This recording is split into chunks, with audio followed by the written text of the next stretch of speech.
See if that worked. Now we're going live. Put this. All right. I think we got it working. Hold on. Hold on, little Joan. Are you holding on? Here we are. We're live. We are live with Hollywoke Hot Take Live. There's little Joan. I'm Tony D.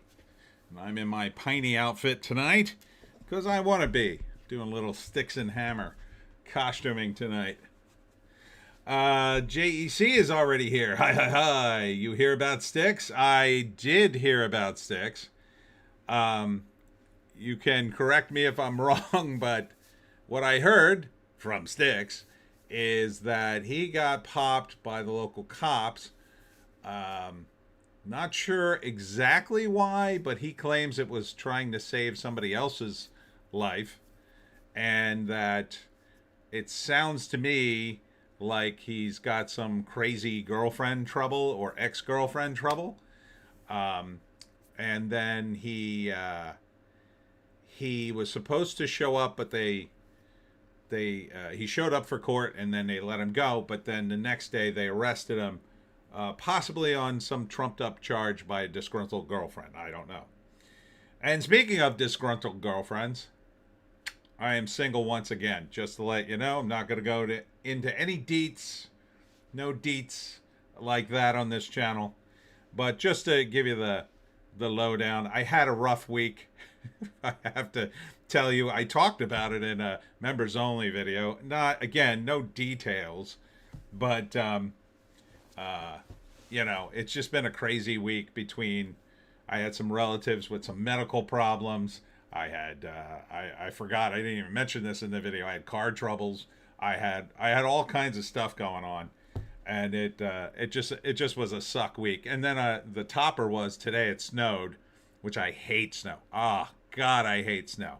Snowed about 5 inches, and I had to do a book signing up in Manayunk, which I don't even like to go Manayunk. This is the outside of Philadelphia. I don't even like to go there when the weather's nice. But to drive there in the snow, I'm like, oh, this is a nightmare. But once again, South Jersey and South Philly smiled upon me, and I parked maybe less than half a block from the store, which is a miracle of Manayunk. They should call that the miracle of Manayunk, quite frankly, because it was amazing parking space, and I was able to get my books in and out with very little trouble, although it was wet. I got some stuff wet, but that was good. It was a good little weekend I had. Next weekend, I'm at the Hamilton Mall from 10 to 4, Saturday and Sunday.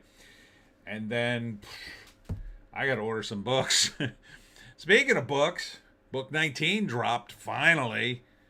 I called Amazon and they gave me a workaround. So it is copywritten. I don't have the official paperwork yet.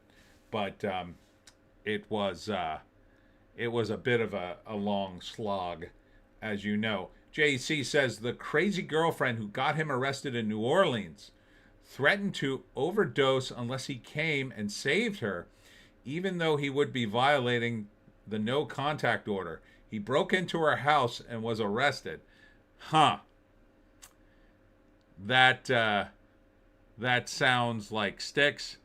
Also sounds like a bad move. I wouldn't have done it. I mean, look, I dated one girl who had a problem many years prior to me dating her. But I don't tolerate that kind of stuff. There's nothing you can do anyway. JC, those charges were dismissed. Then the same crazy girlfriend laid new charges on him, saying he discharged a gun while drunk. Now that does sound like Sticks, but he denies it.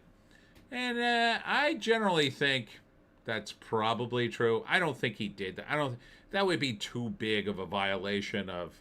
That'd be too stupid of a move for Sticks and Hammer. But he's got to stay away from those crazy red flags. Yeah, there's some crazy red flags out there. And in the past, I've dated quite a few of them. Not recently, though. Not recently. But yeah. So as Styx has said many times on his channel, don't stick your D in crazy.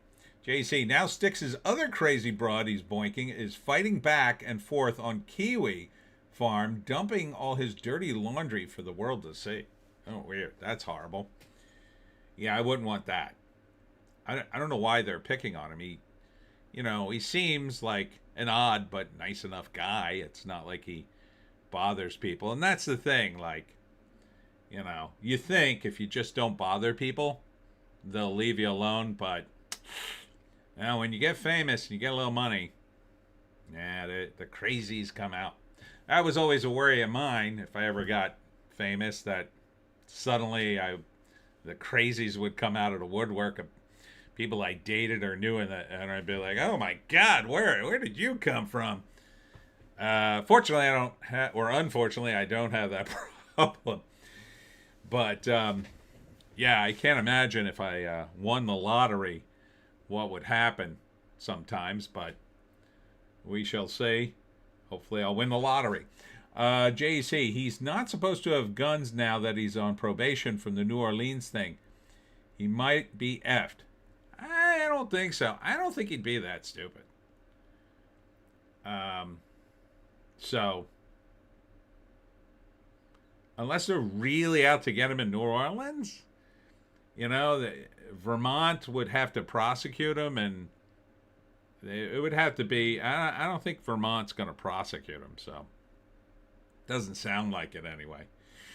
But he should stay away from those women. He should. I don't know who he could find. I mean, look, he's already nuts himself to some degree. I mean, he's a pagan pirate. JC, sorry to see about your GF, Tony. At least you're doing better than Styx in that department. Yes. And my ex wants to be friends, and so we might continue at least communicating. I mean, I don't hate her or anything, so I just need some time.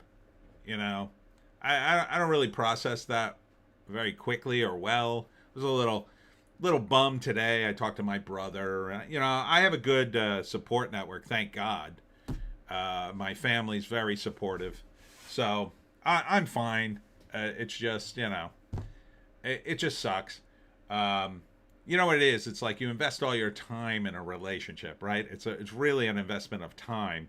And then when it goes south, you feel like, oh my God, why did I invest all that time? It's kind of funny in that way, because it's just, oh man, it's such a kick in the teeth when it all goes south. At least for me it was. So yeah, the Pineys book 19 is out. Talked about it in a video. Takes place in 1989 in Ocean City, so you can see the very 80s design I put on the back cover. See, I did all the designing, and with the teal triangles and the sunset and the hot pink. And then Vig did this hot bikini girl and the Japanese monsters, and oh man, this is a really good one. They're all good though.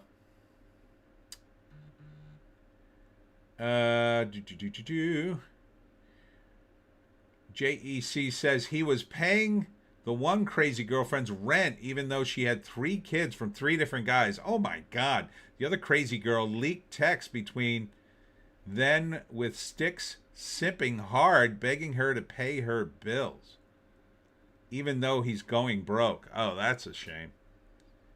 Yeah, never pay a girl's bills. I mean, that's one thing I never did. I don't even understand it. I mean, even if I had the money, which I don't, why would you pay a woman you're dating bills? Man, do you know what my standards would be like if I was paying a girl's bills? She would have to be an absolute stone cold fox and wait on me hand and foot. And the moment she stopped, I'd be like, whoa.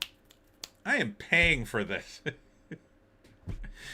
So yeah, I don't see any reason to do that at all, unless you're married or like the kid is yours. Like that's different if one of the kids she has is yours. Well, then you kind of have no choice. But You're just paying a girl's bills? What the hell are you doing? What are you even doing? Don't pay a girl's bills. Ever. There's only two girls you pay the bills for. One is your wife.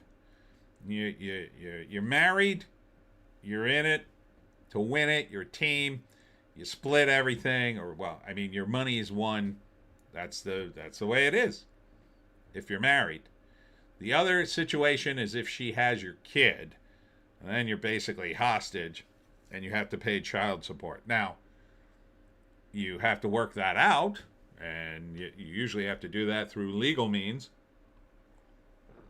You know, unless I think Styx is also divorced, and he has a kid in the Netherlands. So I assume he's paying for that. So, you know what it is? He's got to have a decent living coming in from all the videos. And it doesn't really, I think a guy like him, it doesn't really mean much. And he's sort of just, he feels he can just sort of give it away because deep down, I think he feels he doesn't deserve it. Maybe. Like it's a self-loathing thing. So he ends up sort of, he doesn't feel like he can hold on to it, you know? And he's not used to holding on. Like a lot of people aren't used to holding on to money. I'm not. But I never had it really. Although when I did have I had a little bit of a nest egg way back when. I kept it pretty good shape for a while. JC, he has a daughter over in Europe he never sees, and it doesn't seem like he's paying for her. He lives with his parents, and his views are in the toilet. Oh no, that's a shame. I still watch Styx. I like Styx. Sometimes it gets a little repetitive. And it does seem like he's drunk sometimes on the stream. He says he's got problems sleeping and sometimes doesn't get sleep and he's really tired. I can believe that because once you start doing this stuff, there's an upkeep to it and it can get a little tiresome if you do too much. See, like I started doing this and I slowly wound into it, and that's why I got a lot of low effort videos. Because I didn't want it to be too much for me, you know, for a lot of reasons. Number one, you know, in case I had to go back to work or something, you know, like a real job, as opposed to what I do these days. You know, you gotta be able to continue to do the videos. So you can't make the videos like Styx does a lot of research, but he's making a lot of money. But he's, you know, apparently frittering it away on women. LeMay. Welcome, LeMay. The men who do that are usually super rich and pays for the girlfriend apartment and bills for convenient access to her and to brag. Yes. But if I did that, I would want amazing service. If I do that, first off, I wouldn't do that. But if I was one of those guys, I'd be like, well, where are you? She'd probably be like, all right, I quit. You're too clingy. I just want constant oral sex. Is that too much to ask? JEC, he has a big alcohol problem. Then Crazy X. What? The on Crazy X kept tell him to go to rehab. Oh, the one Crazy X kept telling him to go to rehab. Well, he should go to rehab if he has a problem. I don't know if he does. Maybe he does. He doesn't seem happy, though, I'll say that. A couple of times he seems happy. But he's always been a guy, I think, who's gone sort of back and forth on the pendulum a little bit. You know, I remember watching very old videos of him, and he seemed really angry and frustrated. And then later, you know, when he was married, he seemed pretty happy, actually. So, but after he came back from after his divorce, he did not seem happy. And I think he probably misses his wife and his kid, but you know, it's none of my business. It's a shame. It's a shame that families got to break up, people got to break up, but that's the world we live in, unfortunately. But anyhow, let me quickly tell you about my awesome week, or not so awesome week, I should say. I went to All American Assisted Living on Monday, and they were very nice. I did an event there. And then Friday, I went to the Hamilton Elks Lodge. I did a market there. I think I'll be back to that one sometime in the future. Yesterday, I went to Creepmas, which is like Christmas, only with the word creep in it. And that was in Penns Grove. Some of the locals run that, and that was fun in the Masons Lodge. Invent your own conspiracy theories now. And then today I was at Philadelphia, which is a new bookstore on Manayunk, in Manayunk, on Main Street. And this was a big deal for me. I couldn't miss it despite the snow. I would have rescheduled had it not been the first time I was doing a signing there. But, you know, it's very important as a local author to get in good with a new bookstore and the owners. And so basically it was more like an audition, really, to let them know that I'm a professional, that I show up on time, and that I can, you know, sell the books. So I sold a few books. You know, I wasn't there that long, but, you know, LeMay, LOL. So it was, but then, of course, you know, I had my breakup, and then a bunch of stuff happened, which I can't remember them all now, but I'll get past it. Oh, and the other big thing for me is this time of year. LeMay put up an Illuminati eye, I think. The emojis, I could never quite make them out. You know, the other thing for me, it's Christmas. Well, it's a little earlier than Christmas, actually. It's, you know, mid-December, but I am finally doing my Christmas shopping on time for once, at least, you know, in terms of going to Amazon. And, you know, as a guy who's been broke his whole life, Christmas is not a fun time for me. Normally, it was fun. Once in a while, it's fun because I have money, right? So, like, one year, like, my best year working for the Simpsons comics, I was doing really good. That was a fun year because, like, Christmas was great. I didn't care. I just bought a bunch of gifts. It was fine. But, like, this year, I'm a little tight. I'm, like, not like so tight that I'm screwed as I was in some years, but you know, I'm just if I screw this up, I could be running on fumes by February, but I think I'm okay if I'm doing the math correctly, and so it's okay, but it's just stressful during Christmas for me. We always do a big thing on Christmas Eve because we're Italian, and that's usually when we do our gifts. So after Christmas Eve, I usually go, and like all the tension is released out of my body, and I'm like, thank God this is over. And then I do Christmas Day, and I eat, and I relax, and, you know, then come home and pet the dog. Right, doggy? And quite frankly, you know, having a relationship during Christmas is always very stressful. So not having one, and this isn't a knock against my ex-girlfriend, but not having to do Christmas with someone in a relationship is a lot less stressful, because now I don't have to worry about her or what her family's doing or what my family's doing. I could just do what I normally do on Christmas, which is just show up to the family and then leave whenever the hell I want. So that much, it's a relief. So there's always an upside to everything. So, you know, the other thing too, after a breakup, I always have a lot of more time again. Now, I fill up my days, as you might imagine, with various writing projects. But when you get into a relationship, that time starts to get eaten away. And that's what was happening again. But now that I'm out of a relationship, like, I've got all that time back. So I'm going to be filling it back up with more writing and more, you know, getting projects done and all that good stuff. So book 20 of the Pineys will probably be right on time. Already about 15 pages in. All right. Everybody's here, or at least some people are here. So let's get into it. Let's see what's happening in the box office. All right. Don't forget to order book 19 of the Pineys. I'm sure Clint Miller already got it by now. He orders it and he gets it. I order it and it takes forever. Last time he ordered the book and he got it before me, like a week before me. And I'm still waiting for copies. We'll see. We'll see what happens this time. I still haven't ordered mine yet, but I'm going to order them tonight, I think. All right. The box office is basically a rerun of last week.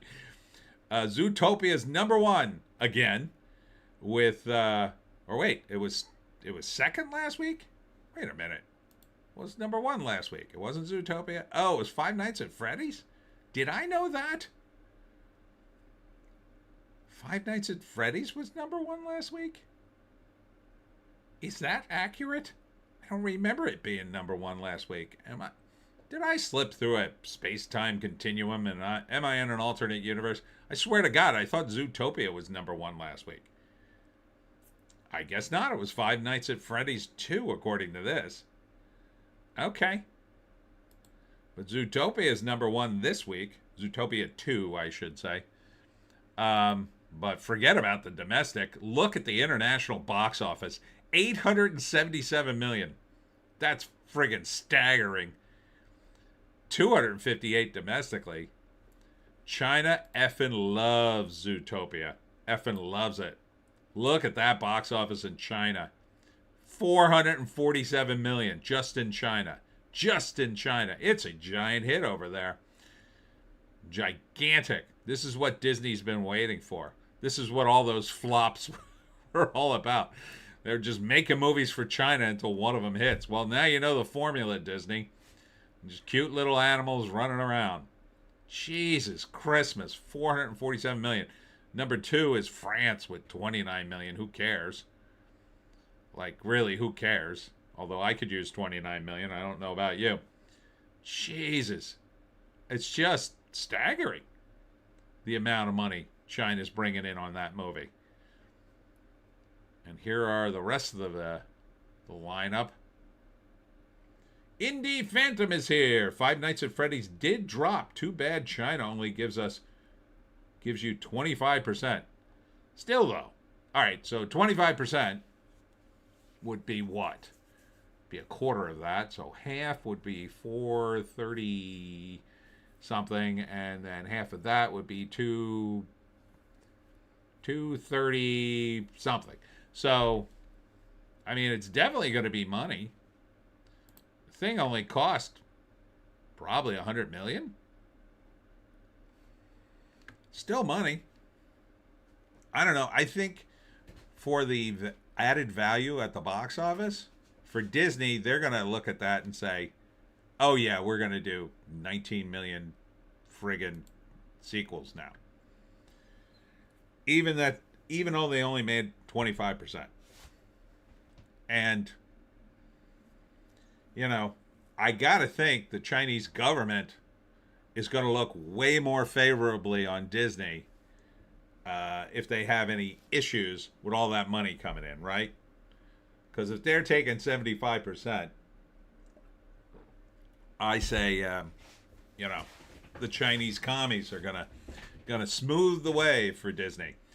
I don't think they should release the movies there at all, quite frankly. In fact, I think they should have pressured them for 50% minimum. But really, it's the only place in the world where movies are hot, other than India, I guess. But India, they got their own movies. China sort of has their own movies, but not like India. Not like India, and not like Nigeria. I think probably in Nigeria they need more theaters or something. Those guys crank out movies, but how many theaters could there even be in Nigeria? But I guess they must be big. Indie Phantom. So was the first Zootopia big? Seems like years ago. That's a good question. Let's see. I mean, it did well. I remember that. I think it was a hit. See, they could tout the $1 billion box office, and that just looks good. You know, it did make them money, even though it didn't make them a billion. It, you know, people are gonna feel like they made it a lot of money. Indie Phantom, yeah, 50% seems more fair. Okay, here we go. Zootopia's numbers. Oh, Zootopia did a billion, but see, Zootopia 2's already at a billion. This is the final form of Zootopia. Basically 1.1 million when you add domestic video sales on a movie that cost 150 million. So the international was bigger here too. It's at 677. So the sequel's actually doing better. Indie Phantom reminds me of Minions. Yeah, it's strange. It's strange to see this do better. A sequel doing better than, I guess it's possible. Probably Terminator 2 did better than the original. Number 2 is Five Nights at Freddy's, dropping from 1 to 2.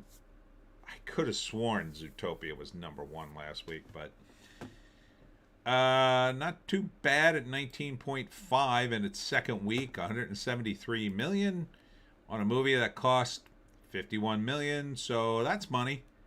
That's money in the bank. They'll probably do a third one.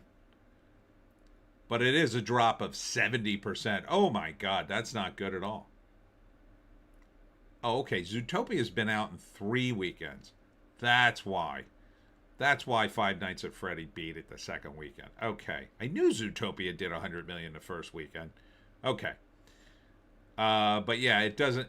Five Nights at Freddy's doesn't have any legs, man. 70%. I'm not surprised. The movie looks exactly the same as the first movie to me. Indie Phantom, you will see AI spin-offs. Freddy got his 5 nights. That's about it. Yeah, in terms of AI spinoffs, talk about AI spinoffs. I look for trailers all the time, as you guys well know. There are so many AI trailers now. It's getting harder and harder to find the actual trailers. I keep stumbling upon ones for Doomsday, but they're all fake. Indie Phantom, Wicked is the weird one. Wicked for Good. Holding on at 3, 8.5 million in its 4th week. At $467 million. Doing much better domestically. We have too many theater majors in this country, I'll tell you right now. Too many theater majors. And they all love Wicked for Good. Indie Phantom, so do we think Freddy counts as horror? I mean, it's supposed to be horror. I guess it's horror. Right? It's animatronic puppets going nuts and killing people. So, I mean, it was a video game. It's really more of the sort of like straddles video game / horror subgenres. So you got a lot of the people who played the game going to see the movie and, you know. Indie Phantom, Wicked mass drop from the first. Still made money, though.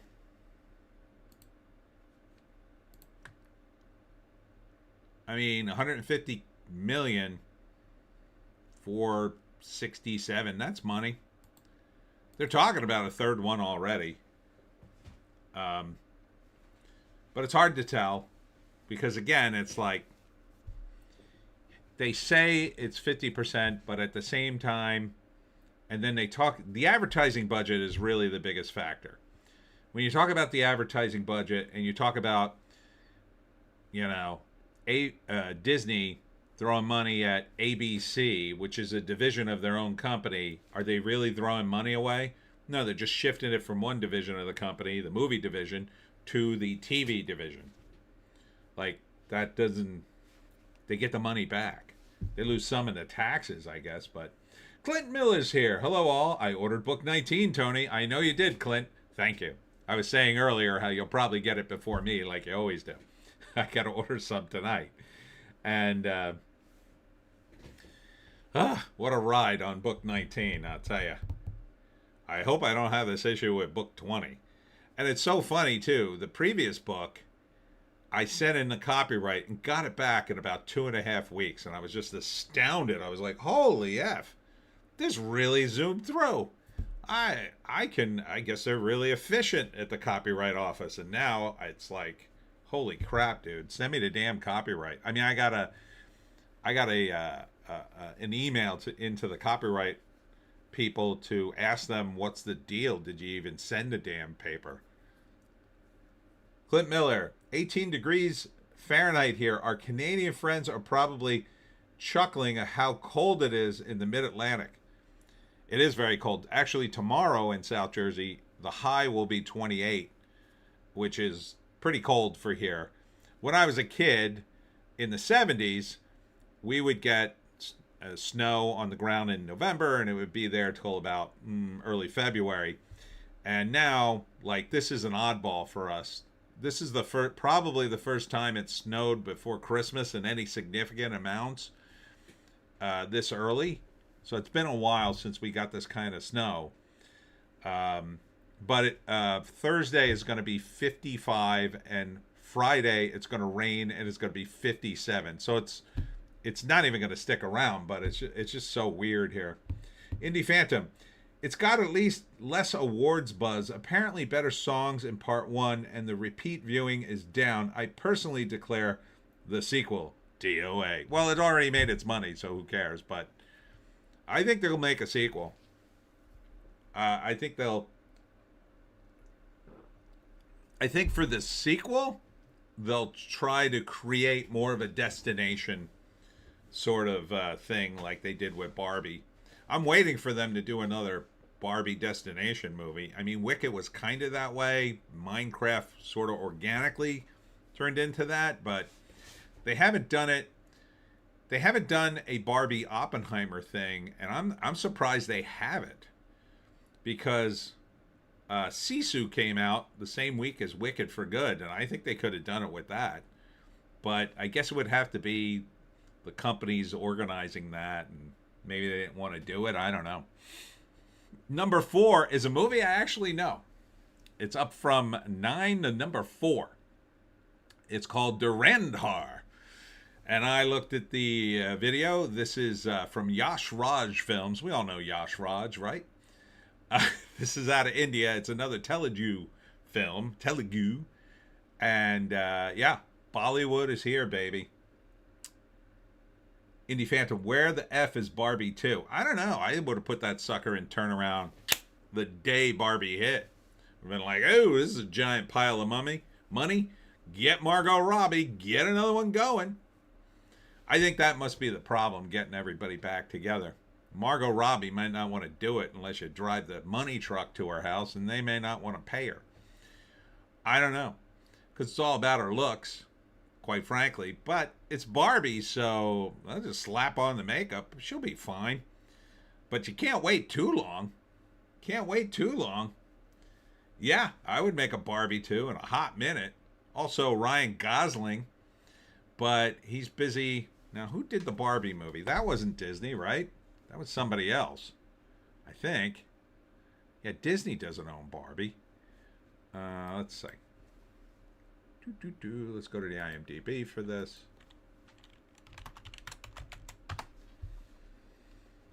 Barbie. Give me the movie Barbie. Thank you. This was it Disney? It wasn't Disney, right?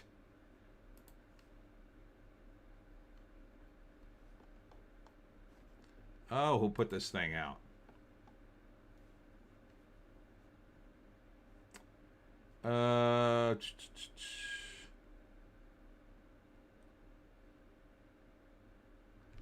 Why can't the IMDb tell me things? Warner Brothers, thank you. They need to make sequels to Barbie and Oppenheimer and release them the same way. Winning formula. That would be funny. Oppenheimer 2, The Revenge. The Revenge of Japan. It was Warner Brothers, huh? Well, I think that answers our question.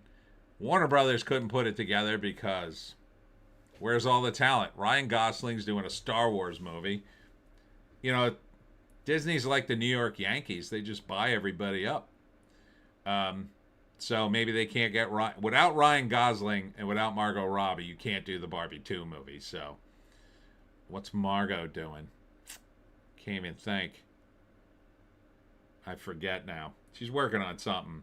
They're always working on something. But this Durandar, it looks pretty good. I mean, they all look pretty good. They all look about the same amount of good in India. They all look, crazy action movies. So I like them. 3.5 million in 377 theaters. That's a pretty low amount of theaters. That meant those theaters are packed, just like the Indian state. Indie Star Wars or Indie Phantom doing Star Wars, wise choice. Yeah. There's a lot of new fertile ground in that Star Wars franchise. I'll tell you. Oh, I can't wait to see, Ryan Gosling as Uncle Ben or whoever he's playing. Ryan Gosling is the moisture farmer. Indie Phantom. Margot did that friggin' bomb with Colin Farrell. Oh yeah, that's right. Man, that looked awful. At that rate, she's going back to Harley Quinn. That movie, that's a movie, I always say, when they drive the money truck to your house, what do you do if do you say no? But somebody who's an A-lister like Colin Farrell and Margot Robbie, you mean to tell me you looked at that script and you said, sure. There's no way. All the good stuff those two have been in, why would you say yes to that stupid Magic Door movie? God, that looked awful. It just goes to show you, in my opinion, a lot of actors, they don't have the discernment on these scripts. They're just looking at the money, and they're just looking at how they'll look in the movie. As long as they look cool and the money's there, they're fine with it. Because they'll just, people naturally blame other things. Like Margot Robbie was in Babylon, that bombed. That bombed hard. Indie Phantom, damn, forgot about the Harley Quinn flick. Harley Barbie. Clint Miller, money. Yes. Yes, it's money. So Durandar looks good. All the Indian movies look good to me. I mean, the problem is the subtitles and how much dialogue's in the movie. If there's too much dialogue, you probably don't want to say it because, it takes you out of the moment, I think. But, I liked RRR. I would probably watch Durandar, but where do you even find these movies? I guess you can find these in the States if it's on this list. Number 5 is Now You See Me, Now You Don't. This is a movie that back in the day, it would have just been on TV. I really do think that. It feels like, Woody Harrelson and Morgan Freeman and people of that era, they're just doing movies like this. You know how Bruce Willis got into a bunch of sci-fi, not too distant future movies towards the end of his career before he started to lose it and just do straight up action movies where he had to read cue cards. This is what Woody Harrelson and Morgan Freeman are doing now, this magician movie that nobody really wants. And once again, it's Lionsgate, who I still have two shares of stock that I regret buying, and they just can't seem to get above what I paid for it, $2.3 million. Storebang is here, just tuning in. Tony, you in costume as Hemingway or something? Yes, this is my Piney outfit that I wear at various events, and I had an event today, and I didn't feel like taking it off. So, yes, I'm doing my Piney look for this. Plus, my hair is really a mess, so I thought I'd leave on my hat, and I said, I'll just leave on everything. Just leave it on. It makes me feel special. So I'm doing a sticks and hammer thing where I wear my costume. Soon I'll go crazy because I'm paying for some girlfriend's rent. No, I don't have any money, so I can't do that. I could probably pay for your pizza. I might be able to do that, ladies. Number 6, Jujutsu Kaisen Execution. Geez, that sounds like another movie from Kevin Costner about the American West. No, it's another friggin' anime thing. 2.1 million in its second week, down 79%. Good.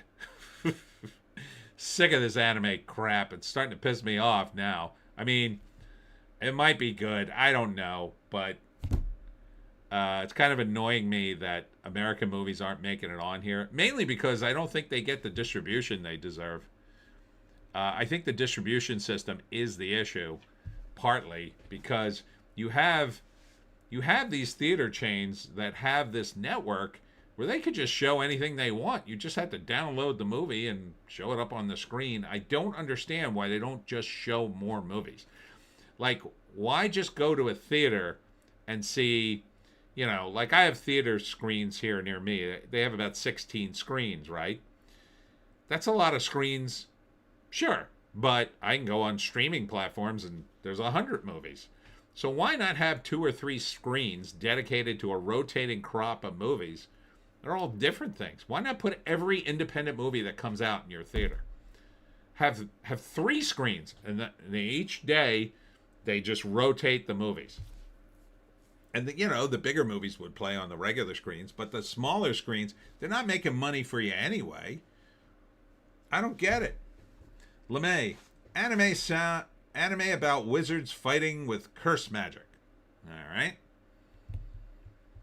I mean, it doesn't sound bad, but it's like, how many anime fans do we have in this country? Yeah, a lot, apparently. Number 7, Ella McKay. This looked abominable. Speaking of another TV movie, this has Woody Harrelson in it, and I think Jamie Lee Curtis. It's another insufferable boss girl movie. Looks god awful. If you hate yourself, watch the trailer. An idealistic young woman juggles her family and work life in a comedy, you ought to put that in quotes, about people you love and how to survive them. 35 million. Wasted.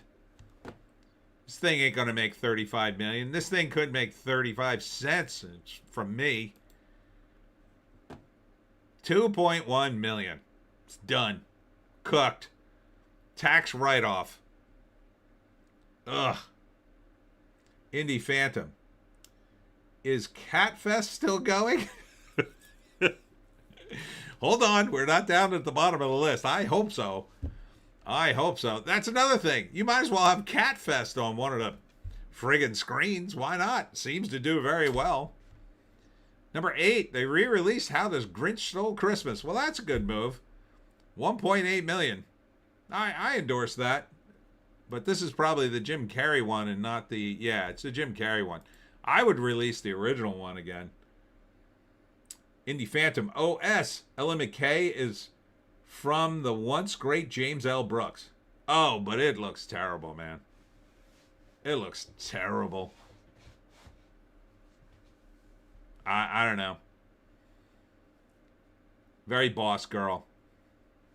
Didn't appeal to me at all. I watched that trailer and I was like, throwing up. Number 9, Eternity with Elizabeth Olsen and Miles Teller. Those two don't have BO, as they say, in my opinion. 1.7 million. Sinking fast.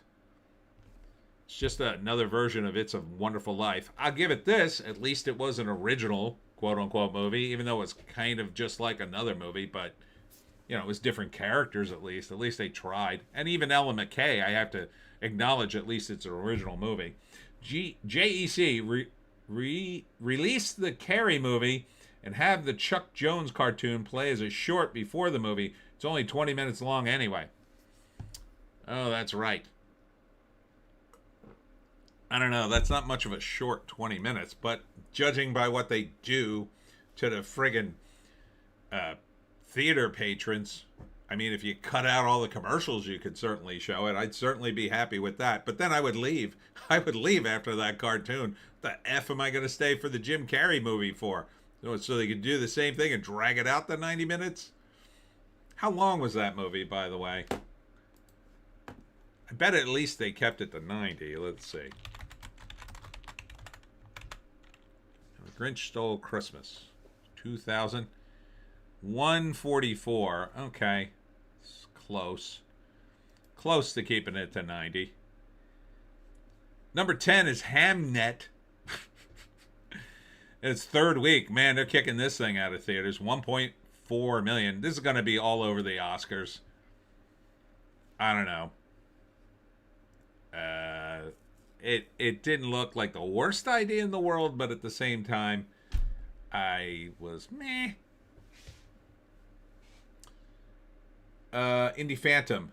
Guy was an Oscar darling once. Total suckage. Indie Phantom. He did a loser movie called I'll Do Anything that basically ended his career. It was a musical with Nick Nolte, and they cut the songs out for release. I'll Do Anything. Let's see. I'll Do Anything. James L. Brooks. An aspiring actor's life gets upended when his ex-wife dumps their bossy, wild little daughter into his custody. Nick Nolte? Yeah, that's a bad casting choice, too. Nick Nolte was so perfect as Eddie Murphy's foil in 48 Hours because he just sounded like a gruff a-hole. Yeah, I wouldn't cast him in that. Indie Phantom. Brooks was an Oscar darling in the 80s. Let's see. Let's take a look at Brooks movies. Let's see. This is him as a writer. Do we have him as director? He's only directed 8 movies. Terms of Endearment. Yeah, there you go. Broadcast News. That was big. Then I'll Do Anything. Oof. As good as it gets, though, was after that. That did really well. Spanglish. I vaguely remember that. That did not do well. How Do You Know? Vaguely remember that. Terra X History, a TV series. I don't remember that at all. And then Ella McKay. 5.3 on IMDb. Indie Phantom. He is 85 now and a long way from Terms of Endearment. Yep. He was just in the news recently. What the hell did he say? He had some comment, and I can't think of what it was. But, you know, you got to wonder, when guys' careers go like this, who's really the creative force? Sometimes I wonder if, like, behind the scenes, there's somebody who's the guy who wrote the script who maybe isn't getting the credit, but who knows? What else? Oh, Silent Night, Deadly Night. 1.12 million. Ouch. That is not a good start. Wait a minute. Is this the remake? No, this isn't a David Harbour movie. Oh, is this a remake? It's got to be a remake, right? What the hell did this thing cost? Why would you remake this movie? I was thinking of that stupid Santa movie with David Harbour. Indie Phantom. Grinch was fine. Howard trying to be Tim Burton. 48 Hours is perfection. It is. JEC. What is the 5th remake of Silent... Is this the 5th remake? Is it? I didn't even know they remade it that many times. JEC. Garbage Day. Feels like Garbage Day. Let's see. Silent Night. Deadly Night 2025. Oh my god, no. Here's 1984. Then they did part 2 in 87. Looks like they did one with Keira Knightley in 2021. And now they're doing one in 2025 for some insane reason. Mike P. Nelson directs. Weird. Very strange. I'm confusing this with the David Harbour movie, but when?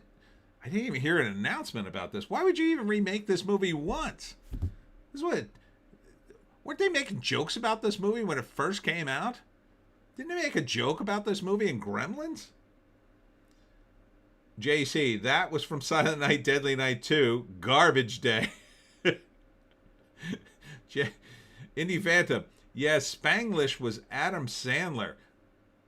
It was probably a TDS comment. JEC, what are you linking me? Is it bad? Will I get in trouble? Let's see. Oh, I can't play that. I'm gonna get flagged now by YouTube. Oh, and now I remember Garbage Day. Okay, yeah, and then the guy. I can't play it because I get flagged every time. So a guy just starts blowing people away. Yeah, I remember that now. I remember that now.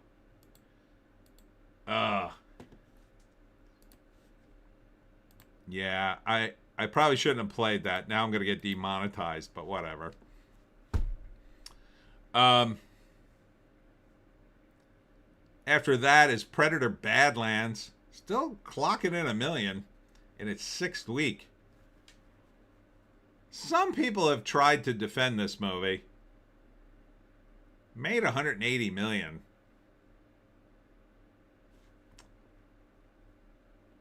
Indie Phantom, 2nd remake of Silent Night and 7th film. Oh, wow. JEC, Merry Christmas. Thanks, JEC.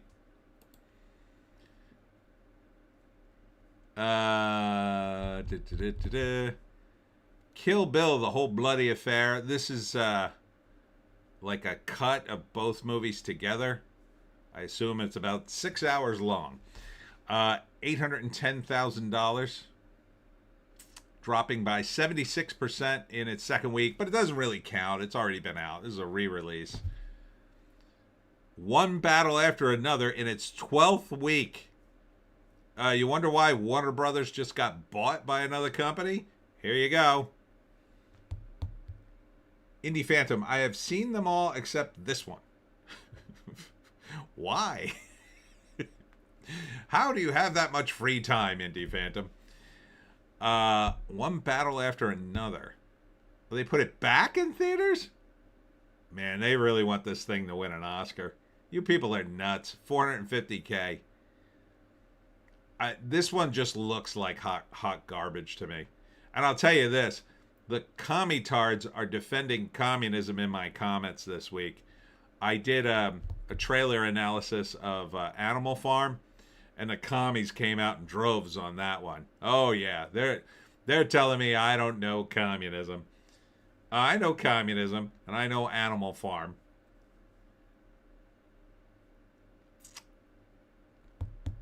Indie Phantom. 5th Silent Night, Deadly Night features an evil Mickey Rooney. Well, that's one reason to watch it. JEC. Silent Night, Deadly Night is just a clip show of the first movie. Then at the end, he goes on a rampage screaming Garbage Day. Wow.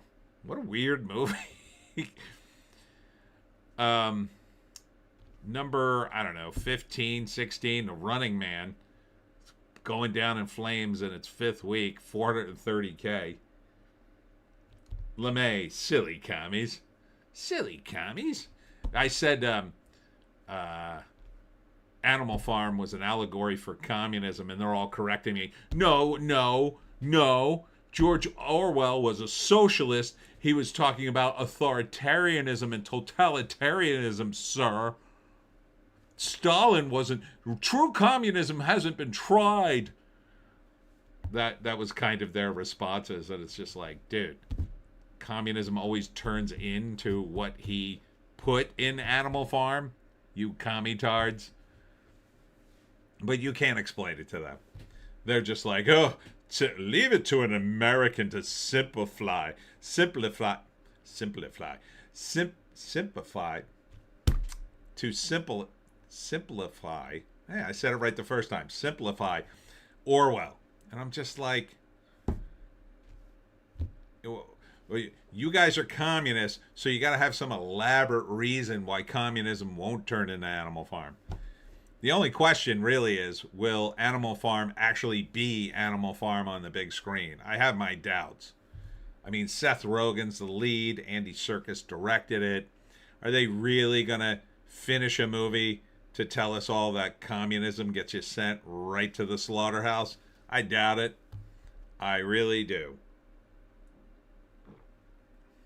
I think the end of that movie is they all blame it on the patriarchy. But we'll see. Nuremberg, still out in theaters.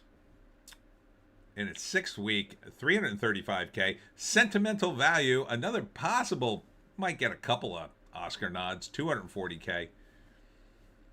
JEC, the animals are literally one-for-one stand-ins for leading figures in the Russian Revolution. Is it like CGI animals? Yeah. It's like Pixar Animal Farm. Yeah, and the distinction the communists are trying to make in my comments is, yes, it's about Stalin, but it's not about communism. See, they're trying to like separate the two, saying like, well, no, you don't understand. Like Stalin did communist. He said he was a communist, but he wasn't a real communist. That's what they're trying to say, like they always do. Their brains are broken, cooked alive in communism, because they are bitter, bitter people. You want to talk about people you want to really avoid. It's communist. So, don't bang a communist, kids. It won't help you at all. Secret Agent, $234K. This is another potential Oscar nomination because I think it's Brazilian. Yeah, it's a Brazilian or South American thing. And this might get a nod for Best Foreign Film or something. Indie Phantom. The twist is Rooney protested the first film, and he became the pervy toy maker in the 5th, just like 4 years later. That's weird. Rental Family, $213K. Some people are saying this is good, but I don't know. It doesn't look good to me. Indie Phantom, Animal Activist Farm. After that, Merrily We Roll Along. Isn't that an old movie?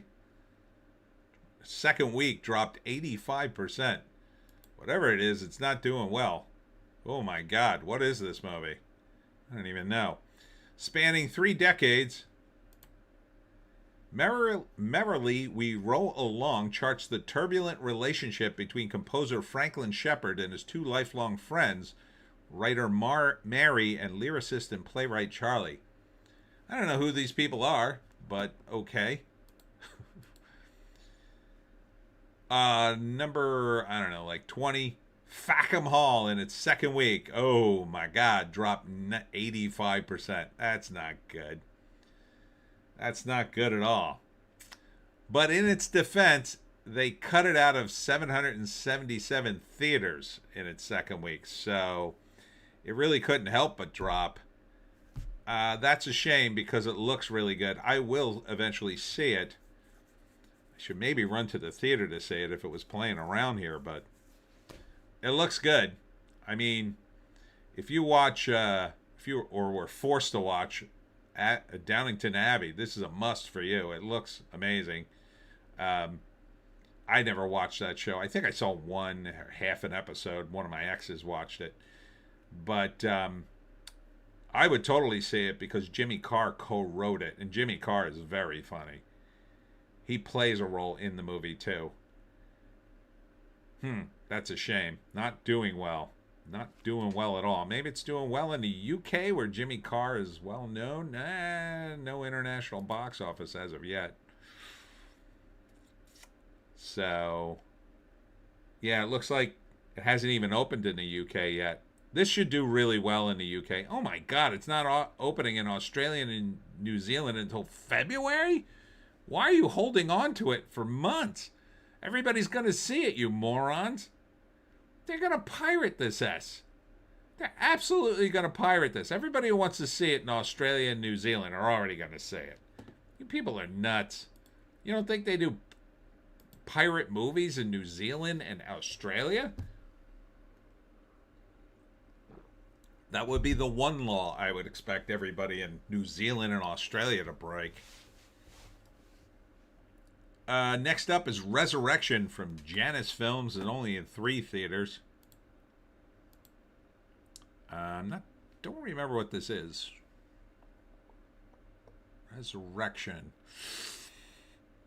In a future where humanity has surrendered its ability to dream in exchange for immortality. That's a weird exchange. An outcast finds illusion, nightmarish visions, and beauty in an intoxicating world of his own making. A work of staggering imagination from visionary Chinese director Bai Gan. Really? That's his name? Bai Gan? Resurrection conjures a vast and ever-shifting worlds on the brink of collapse in an ever-expanding journey. Excuse me. Through our deepest and most human desires. It can't be that good. Nice write-up. I'll give you that. That's an amazing write-up, but my God. It's everything to everyone. You watch this movie and it'll cure your cancer. Next up, Begonia. Still in theaters, $45K. Poor Emma Stone. Shaved her head. It Was Just an Accident. Another movie I want to see. $33K. Basically. Rosemead. In its second week, dropping only 42%, but it's only in 1 theater. $29,118. Rebuilding, Bleecker Street, $28K in like 181 theaters. Oh, that's not good. That's not good at all. I don't think anybody's seen this damn movie. What the hell is Rebuilding again? Oh, yeah, it's about some guy who loses his farm. Yeah, it doesn't look like anybody's seeing that. Regretting You, in its 8th week, going out of theaters. That was the #1 movie for a week. La Grazia, $27K in its 2nd week, going up because they put it in more theaters. Atropia. This is supposedly a political satire about like Middle Eastern politics, but it kind of looks woke. I strongly suspect it's woke. It stars what's her face from Arrested Development, the one who played Michael Cera's cousin that he lusted after. Yeah, it doesn't look good. You Got a Gold Celebration of John Prine. What the hell is this? You Got a Gold Celebration of John Prine. What the hell is that? Does anybody know what John Prine is? Is that a thing? Well, is the site working? Don't know if the site is working. Then, oh, there it goes. You Got Gold. A celebration of John Prine. A star-studded tribute to the legendary songwriter, filmed in October 2022, Nashville's Ryman Auditorium. Oh, it's a concert movie. All right. The Tale of Cillian, $6K in 19 theaters. Premiering in 2 theaters, The King of Color. What is that? At 96 years old, Lawrence Herbert, known as the King of Color, is a visionary whose revolutionary idea to standardize color remains largely unrecognized. Growing up in Depression-era Brooklyn, Herbert entered print and manufacturing trade during a time when color was a chaotic and subjective experience. He channeled his unique vision into creating the Pantone matching system, a groundbreaking invention that established universal language for color, profoundly enhancing artists' expression and commercial production across all industries. I am familiar with that, as I'm sure JEC must be. Indie Phantom. Concert movies, no bueno. Man, those low-list flicks look very niche. Yeah, this is very niche, too. I mean, this is like... I can't imagine more than like a handful of people wanting to see this. Of course, Cat Video Fest 2025. Give it an Oscar. I say give it an Oscar. It's 2 theaters. It's still it's in its 20th week. It's in its 20th week. It's made over $1 million. Bravo. Whoever made this movie is a genius. 1.2 million. I assume it cost nothing. I think this movie literally cost nothing other than the guy sitting down and editing it. A compilation of the latest and best cat videos culled from countless hours of unique submissions and sourced animations, music videos, and classic internet powerhouses. Indie Phantom. Yes, Cat Fest revealed. That's the state of our movies. And then it ends with Mistress Dispeller in 7 theaters for $1,809. Our grand total this week, $74,948,953. Okay. So that's movies. It's an S show. Nothing really new hit. Did they expect Ella McKay to hit? What's the name? Avatar drops next weekend, so that should do 100 million. That should probably do 100 million. If it doesn't do 100 million, that'll be no bueno for James Cameron. He's already making noise like they're not going to make the next one. This might be the last Avatar movie, and I say, good. No more Avatar. James Cameron, somebody needs to sit him down. Indie Phantom sourced animation? That sounds like even AI cats were approved. Somebody needs to sit down James Cameron and say, listen, you want to talk about a good James Cameron movie? How about Terminator 2? How about do that again? He's talking about doing another Terminator movie too, but I think it's too late for that. Indie Phantom, friggin' Jamie Lee Curtis. Indie Phantom, oh man, I hope Avatar goes out with a whimper. Yeah, that would be very interesting if it just bombed, you know? It just did, like, it squeaked to about 54 million and didn't really do much. Oh, he'd be cooked. But it sounds like he's making noise to sort of lay the groundwork. When it doesn't do that well, he could say, oh, well, you know, we can still do the next movie, right, guys? He's probably already spent God knows how many millions of dollars working on it. The way he works on movies, it's so friggin' expensive in my view. Indie Phantom, now that Arnie is a drape maker, we need more Terminator crap. Yeah, no thank you on Terminator. He can't fix it. You can't fix that franchise now. The only way I would accept a third Terminator movie is if the Terminator goes back in time and kills everybody from the cast of the other movies and then starts the third movie. Then maybe I could say, okay, all right, now we're starting with a clean slate. But it doesn't matter. I mean, they burned it. Just start something new. Do something completely new and crazy, and we'll all be happy. That's it. That's all we need, James Cameron. But the problem with James Cameron, I think, and a problem with a lot of these directors, is deep down, I don't think they're very original. Because when you look at Avatar, it's very derivative. He got sued by Harlan Ellison over Terminator, and I believe he lost. I think he had to pay Harlan money and had to acknowledge things in the credits about him. So, you know, The Abyss was based on a book. I think he did The Abyss, right? So, like, he's like Zack Snyder. He's a good filmmaker. He can make a very compelling film, but he needs a compelling story, which means he needs a compelling writer to write him the story.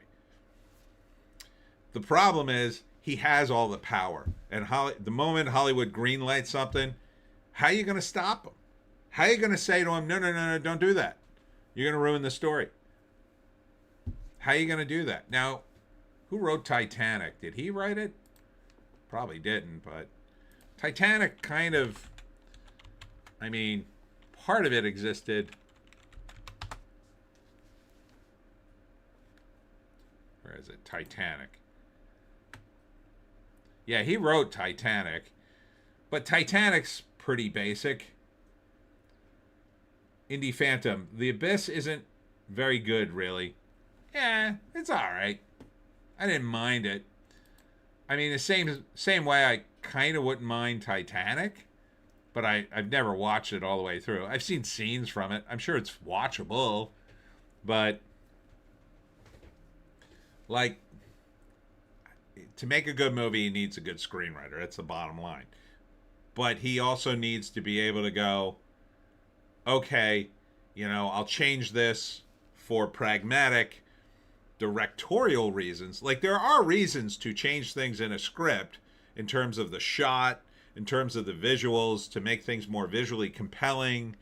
You know, you might have a thematic shot sequence throughout a movie, and that's fine. All that stuff's fine. But when you actually change the story and you start shooting scenes that don't belong just to see what they come out as, or you let the actors run amok, that's when you run into problems. That's when things become not the movie, not what you wrote. And if the script is good, you should stick with it. That's why I love Clint Eastwood. Clint Eastwood sticks with the script. Now, I'm sure he's involved with the script before they finish it. And that's what they really should do. They should sit down with the screenwriter and work out everything. So when you have a finalized script, you shoot that. So everybody knows this is what we're shooting. Not like, well, let's let the actors play around. I mean, there's some of that in like a comedy. You can let guys improv a little bit, you know, and then look at it later and maybe you can extend scenes or, you know, but comedies are a little different. When you're talking about something like Terminator, Terminator's like a Swiss watch. Every little component has to fit or else it won't work. Comedies can be all over the place. They can be wild. You can have some crazy scene that doesn't even add to the plot. As long as it's funny, nobody cares. You know, when you have a guy like Steve Carell and he's improvising as Brick, you can just let him run amok. But you can't do that in Terminator. You can't do that in a lot of other movies.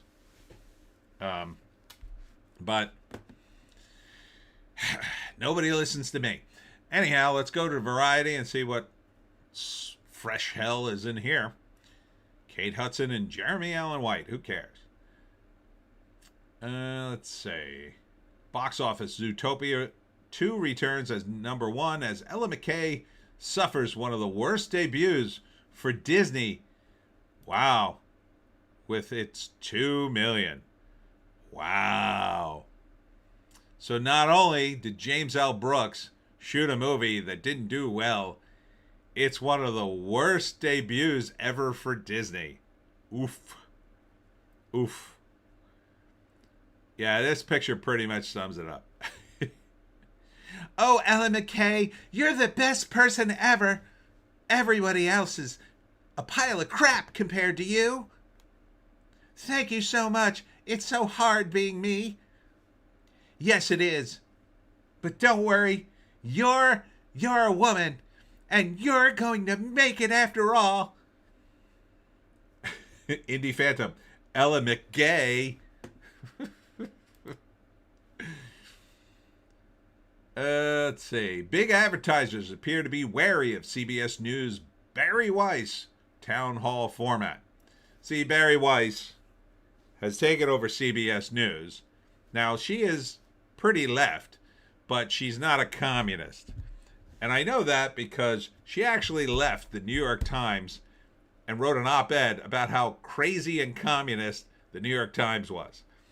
And so she's tried to remain, you know, she's still liberal, but she's trying to remain, like, for the most part, an objective reporter that actually does work. So that's why CBS is giving her everybody's giving her such a hard time. They're acting like, you know, A maniac took over CBS News. It's incredible to watch, and she is. It's just like when Brett Weinstein, who's a very lefty professor, called out some college students on his campus for doing a. They were doing a holiday.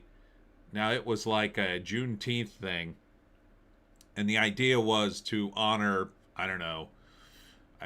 It was some sort of thing where you would honor people of color or something. Well, instead, the students took it a step further and they decided it would be No White People on Campus Day.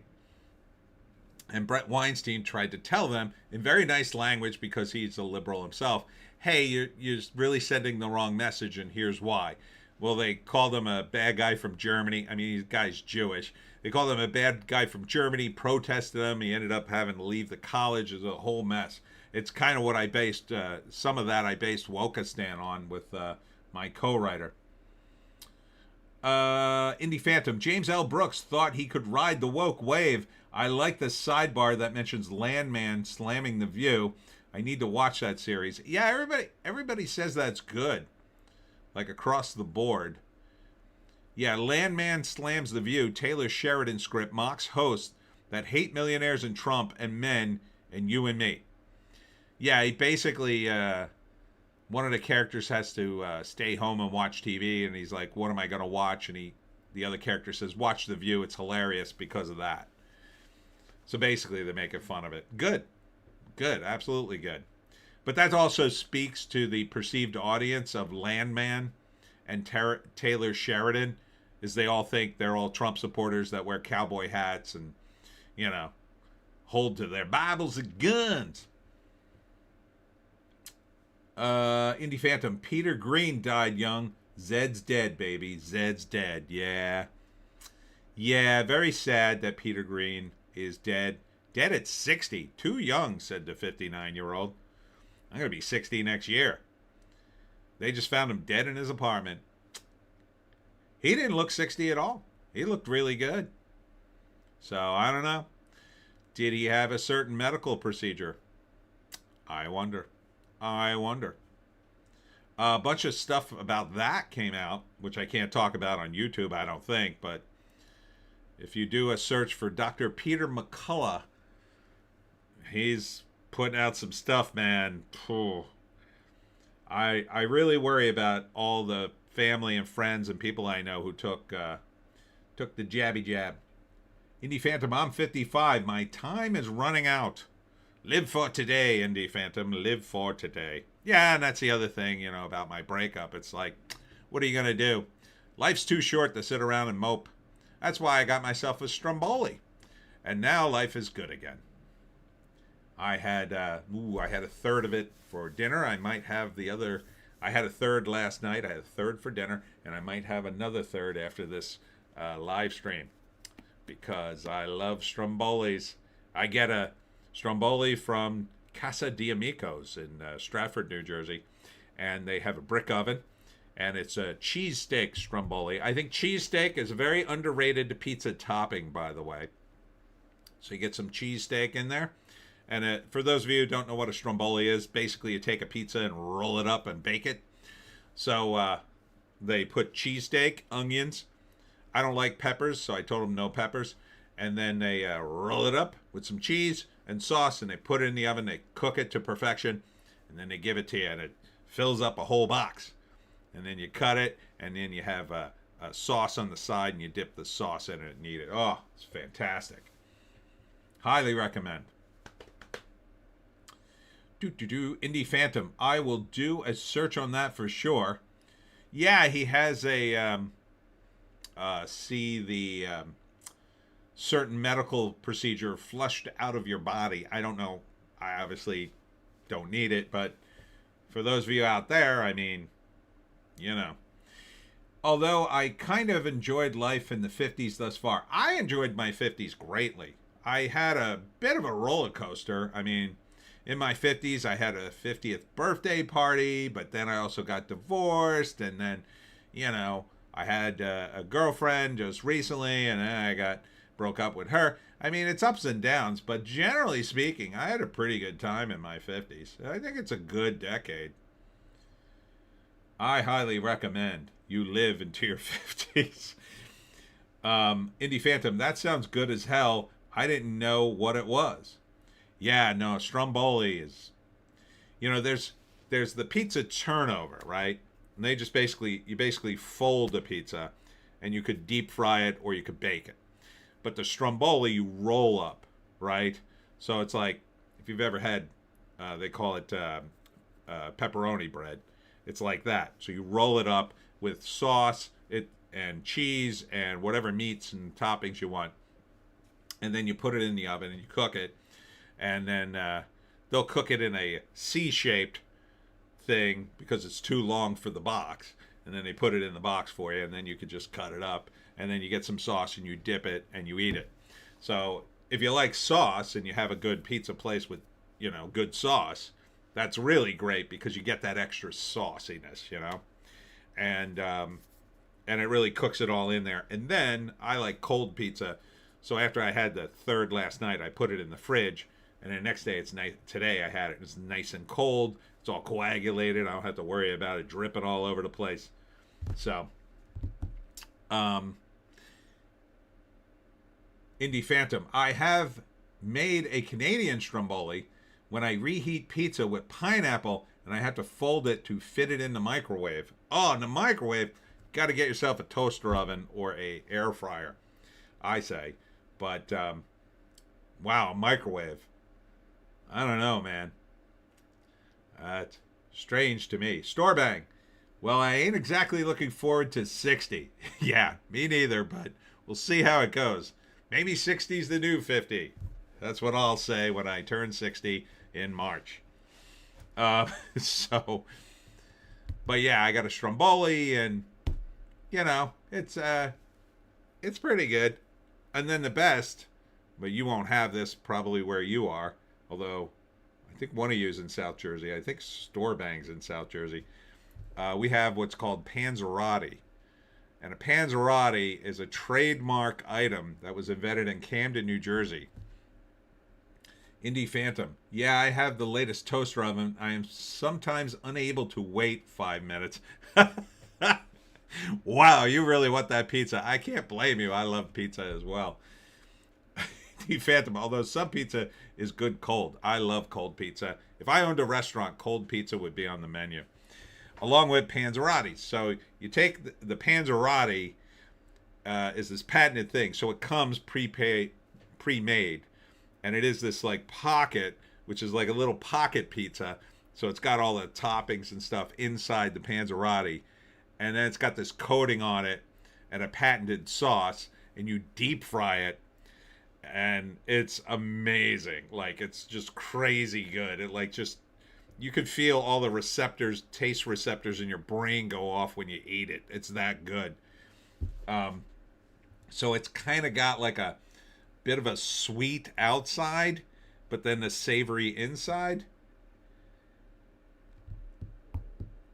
Clint Miller, birthday, when in March? 60 isn't too bad. I'm 69 next month. Oh, congrats. I'm March 9th. And the appropriate celebration for my birthday is sushi and video games. Indie Phantom, yeah, well, we get calzone, which is similar, I think, to a Panzerotti. It's like the good version of Pizza Pockets. Yeah, calzone's pretty good, too. The classic calzone here, the way the Italians make it, is ricotta cheese and ham. But you can put really, that's more of a pizza turnover kind of thing here, at least. And so that's a little different. That's also like an Easter thing. People like to make that at Easter because they have ham, so they have all this ham stuff, and they have this weird bread with ham in it. That's good, or sometimes it's got hard-boiled eggs in it. We're very Italian here in South Jersey as well. Very Italian. We have so many good pizza places around me.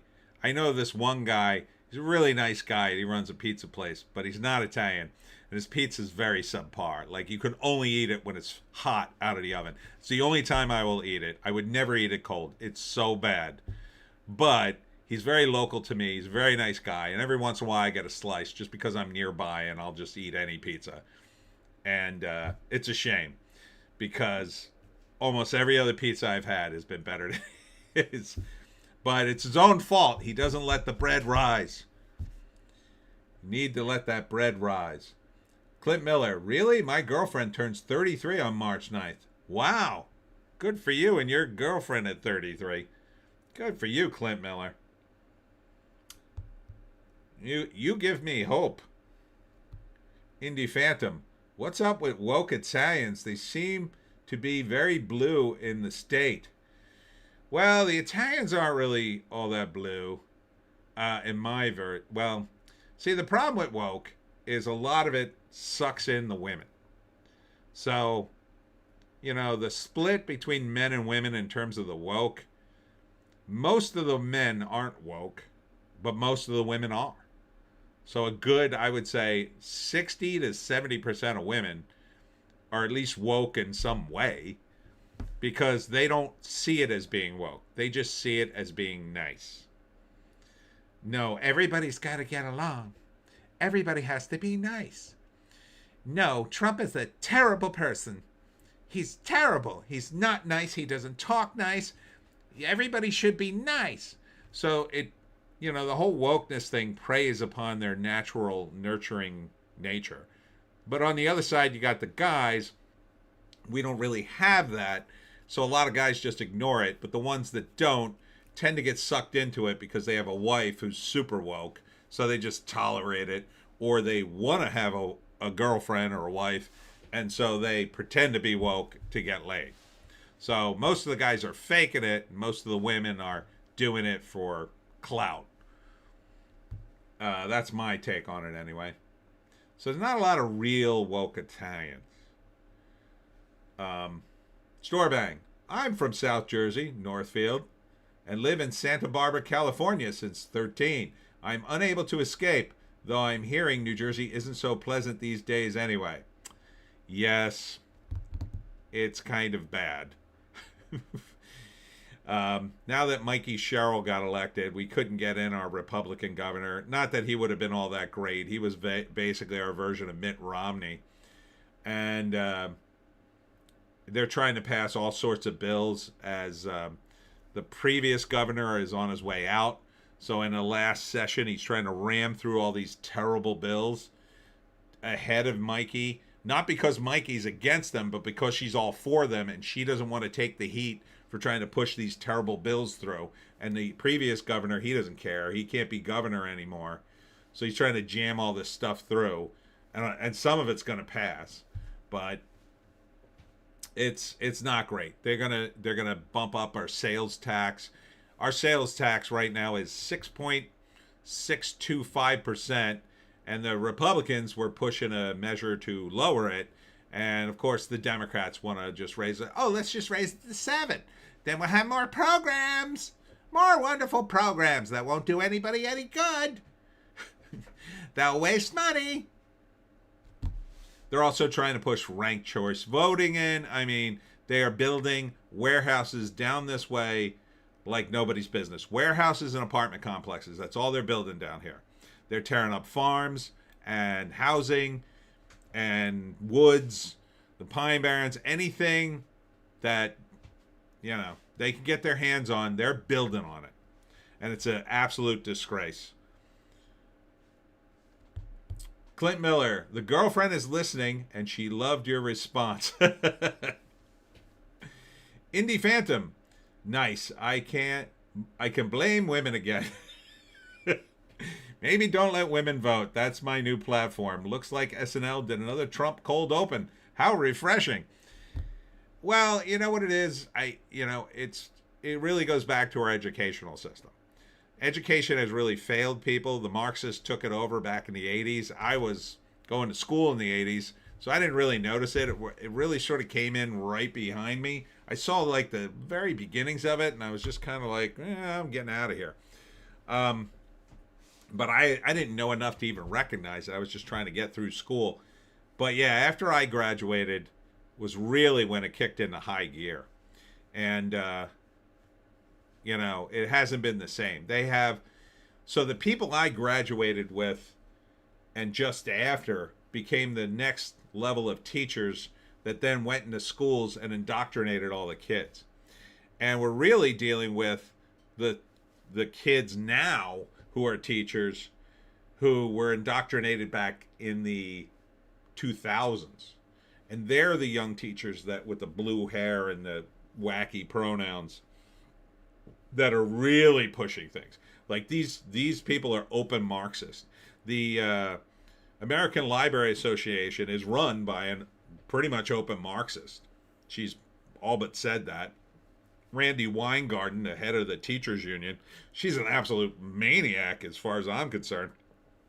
I don't know how she stays in power or what mechanism she uses to keep her grip on power, but teachers should vote her out. But I think they're perfectly fine with a union president who worries about the Ukraine instead of education and constantly rails against Trump because it's a profession that pushed out all the men, and that's a huge problem.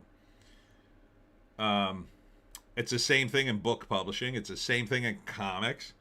All the men got pushed out of these professions in their most significant way. So when you push out all the men and then you have an issue, I feel like women deal with things in a different way. And rather than like men sort of like say, okay, how did you screw this up? And then the men will say, oh, I messed up. I did this and that. And then, it kind of gets resolved and then nobody cares. Whereas women will do this like deflection blame game thing, which just adds to the amount of frustration and work you're having to do, because not only do you have to try to solve the problem, you have to solve it in such a way that doesn't blame anybody. And that causes nothing but headaches rather than just acknowledge what you did and move on and fix it. But women, I feel like, aren't wired to fix things like men are. Like men are wired to fix things. Like, what's wrong? I'll fix it. Whereas women are wired to go, well, how do you feel about what happened? Like, that doesn't really matter if you've got a situation in which something is wrong and continues to be wrong.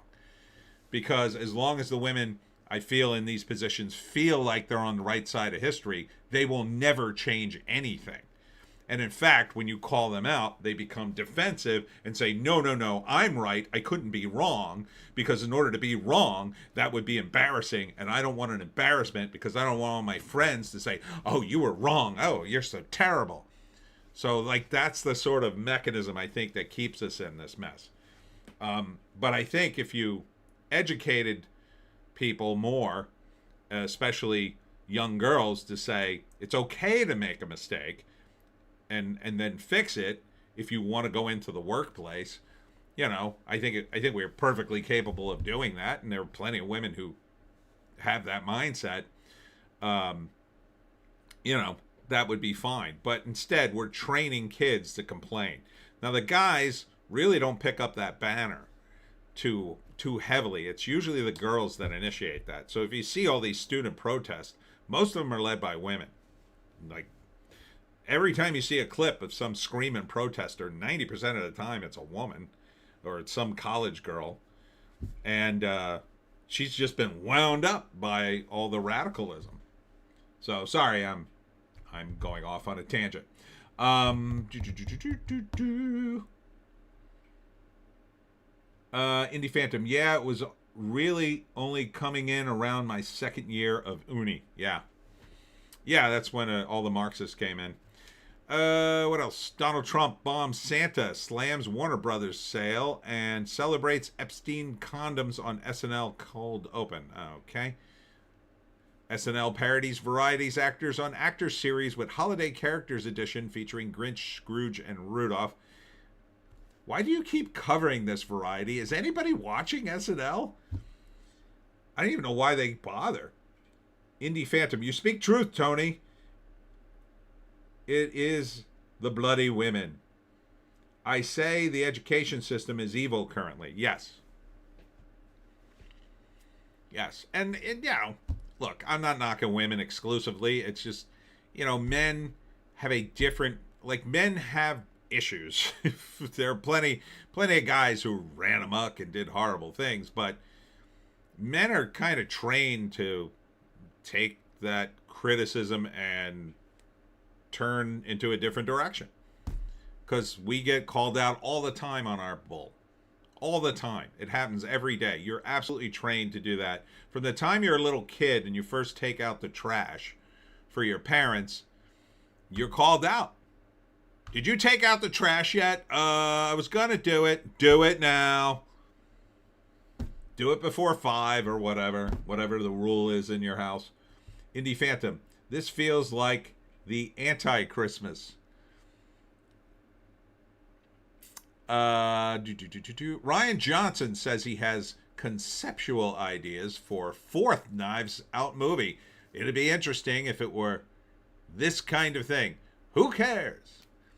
You couldn't pay me to go see a Ryan Johnson movie. Screw you, Ryan Johnson, and your Star Wars nonsense. Indie Phantom, men are the problem according to the media. Well, yeah, because the media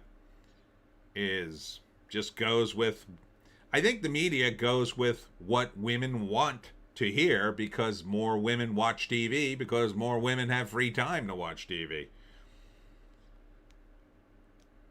Indie Phantom, next list has to be Christmas related, Tony. All right, we'll do Christmas stuff next week. Next week, I'll be coming out of the Hamilton Mall. I'll be in a Christmas mood, I think. December 21st? Sure. Lady Gaga pauses Sydney show after Mayhem ball dancer falls off stage. Oh no! Lady Gaga paused her show. Oh no! Where will I get my gay music now? Indie Phantom, Ryan Johnson is the problem. Yes, Ryan Johnson is the problem. We can all agree. Zootopia 2 takes over Lilo and Stitch to become the 2025's highest grossing movie with $1.13 billion. So the other highest grossing movie of the year was a live action remake of Lilo and Stitch, everybody. Sad. Indie Phantom, ball dancer, WTF. All right, moving on to Fandom Pulse. Let's see what's going on here. Store Bang. Women made great nurses, waitresses, and governesses, but not governors. It's true. They are naturally fit for being nurses and being nurturing. Those are nurturing jobs, right? You're taking care of kids, you're taking care of sick people, you're bringing food, and you know, even waitresses are just, they're nice to you, and they say, hey hun, what can I get you? You know, that's just naturally in their wheelhouse. It's, you know, and it's not like men can't do those jobs or women can't do other jobs that men do, but they're just not wired for that. So most of them aren't the best choice. They can do it if they want. No one's stopping them. In fact, people are just encouraging it for insane communist reasons. But women, I think, feel obligated now by society to take these jobs because they feel like if they don't, they're somehow lesser women. And it's not true. You're not a lesser woman because you decided to stay home and be with the kids. You're doing God's work. I mean, you're raising children. There's no more important job. But, you know, there's all this pressure on women to do that. And most of it's from the globalists who run the WEF and their little minions who run around and try to push neo-communism on everybody. Heather Antos hires transgender activists at IDW Publishing. Shocker. Shocker, the activist hired another activist at IDW Publishing. I did a rant on this in Hollywoke Hot Take. I don't know how IDW is in business. I don't know a single person who reads IDW. I don't know how this is going, but I mean, they've had some, licensed properties. I'm sure that makes them some money, but It's got to cost them a bundle too to license different things. Store bang and the poor elderly these days. Don't get me started on who's nursing them these days. Okay, rant over. Yeah, I've been to, as you guys probably know, a million nursing homes in South Jersey, and it's all women. There's very few men who work there, and usually if there's a guy working there, he's an administrator or he's the maintenance guy, or they might have one orderly and his job is to like lift things that, or patients that the women can't lift. So it's almost exclusively women, and those places, I mean, from what I see, I'm there in the day when the A team's working. It's the nighttime some of those places can get scary. I know of one place I went into and it was scary, let me tell you. But for the most part, yeah, they're very nurturing. They're helping these people, and these are older folks who they can't get around too well. Some are confused, or they've got medical issues that are continual. So, Heather Antos, no, thank you. No, thank you, a whole bunch. Also, a big story today. Speaking of medical issues, Scott Adams, creator of Dilbert, went back into the hospital. He's having some problems. He's unfortunately having a lot of problems. He has prostate cancer, and he's having complications from that. So now they're treating him, and he's been I think he's paralyzed from the waist down. So he's going back into the hospital to get radiation treatment, and he's hoping that the radiation treatment will shrink the tumor and he'll be back on his feet and at least somewhat functional. And he's been doing live streams from his hospital bed and from the ambulance when he's being taken in. So if you haven't tuned into a Scott Adams live stream, and he live streams almost every single day, I'm telling you, you got to tune in, because this could be the last week of Scott Adams, number one. And number two, the guy's just a trooper, checking in every day. Now, obviously, a lot of it's about his current medical condition. He can't really do the news, but on his regular days when he's doing the news, it's a lot of fun. So highly recommend. I hope Scott recovers. His prognosis is pretty grim, but he might recover enough that he could go back home and hopefully live for many years, but we'll see. We shall see. Let's see. I've never heard of this game. Claire Obscure Expedition 33. I don't know. It won an award. This was kind of a sad story. A former Wargate books author, Ryan Williamson, lost his publisher and following over Trump derangement, and now he's throwing in the towel. So this guy apparently went after his own fans on X. It's kind of a problem of his own making, but it's a shame. TDS has done so much damage. Indie Phantom, wow, didn't hear that about Scott. I watch him from time to time. Yeah, this could be his last days on Earth, so don't miss his final shows. TDS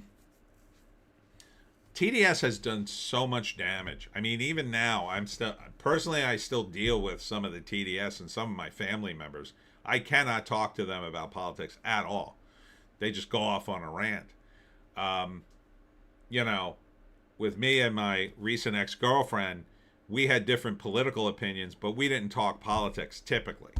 And once in a while, I'd kid about it or she'd kid about it.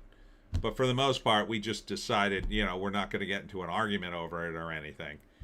And, that was not a factor in our breakup, I don't think. It was a factor in our first breakup, which only lasted, I think, like a few days, but definitely not a factor in the current one. So it's just a shame to watch people. I mean, people have disowned their own family members over Trump. It's just insane. Indie Phantom, TDS broke Canada, FFS. Yeah. It's so strange. But it's not really Trump, of course, that broke these people. It's the populism, right? They don't want this populism to take hold. The people who run the global machine don't want populism.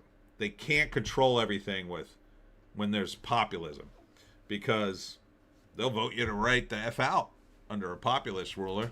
What's wrong, Joan? You want to get down? Come here. I hear you squirming. Oh, say hi to everybody, little Joan. All right? You gotta have some fun? Go ahead. Get a drink or whatever. So, and it's really sad to me, and again, it goes back to education, right? Like, the people who hate Trump with a burning passion just don't see it. They're so clueless about politics, and they've been so. I kind of can't blame them, because I was that way too back in the day. But you know, I watched TV. I believed most news I saw, but that was back in the '80s. You know, and you know, you read enough and see enough, and you just start to question things if you're paying attention. But I understand a lot of people just don't. They're just sort of working, and they're concentrating on that, and they kind of tune in, and they kind of know things, they think, but they don't really. So it feels like you know stuff. Like, we have all these mainstream media outlets that just feed you news. You know, I have a friend, they had Newsbreak on their phone. Like, I don't use Newsbreak at all. I would never use it, because it's all just a feed, right? It's like the MSN feed or Yahoo News feed. It sounds like it's going to give you news, and some of it's news. It's not like everything it sends you didn't happen, but it's all tainted, biased news designed to make you angry about this or push in this direction or that direction. And to explain it to people who, and I was a communications major, so it's not like I don't know something about how this stuff works. I mean, I understood how television worked, and how, you know, the big problem in the 80s was infotainment, right? It wasn't really news. It was entertainment pretending to be news. And that's what we have a lot of that, but that's not even our biggest problem now. Our biggest problem is just outright propaganda disguised as news. And I'll tell you, the guy greatly responsible for that mess is Barack Obama, because he undid a rule about certain things on broadcast television that you couldn't do, and he undid that rule. So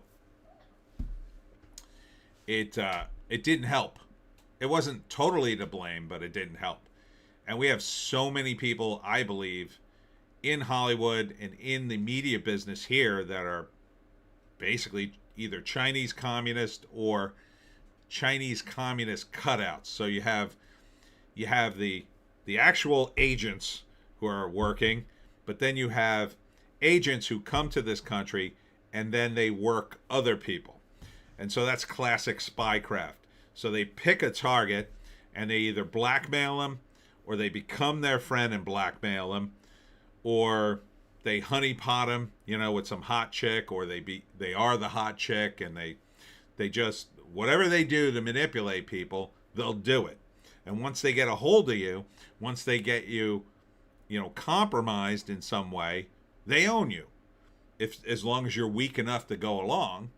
And at first, it's not like it's good, because they'll pay you extra money, or they give you extra access, or whatever it is. But eventually, they, you know, you're in so deep, and that's the art of spycraft. You slowly turn up the heat until this guy's handing you everything you want. And then he's so deep in terms of, like, he's screwed if he disobeys you. You just make him do anything you want at that point. You make him compromise other people. And you just outright lie to him. You give him hope. You say, well, listen, you give me this other guy. You help me compromise him, and then I'll let you go. But then you don't let him go. Then now he's compromised another guy, and then you just go, hey, listen, you're already in deep. You made money. What's the big deal? And this is in not just you know, the Pentagon, of course they do it there. They got to be way more careful, but they're doing it in book publishing. They're doing it in TV. They're doing it in film.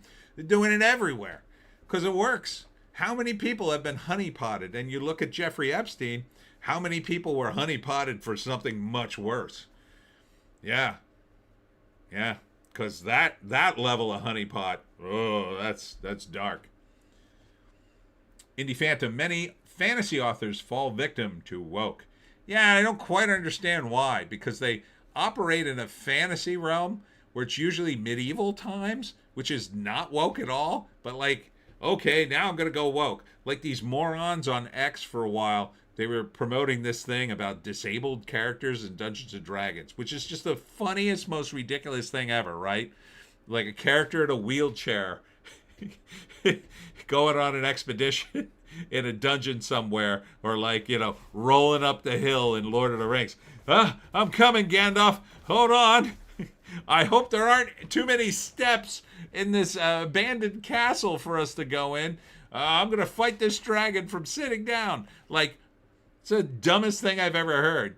There's like a million ways to cure your paralysis in Dungeons and Dragons, by the way. There's like a million spells for it. And to put disabled people in Dungeons and Dragons is just the dumbest thing I've ever heard.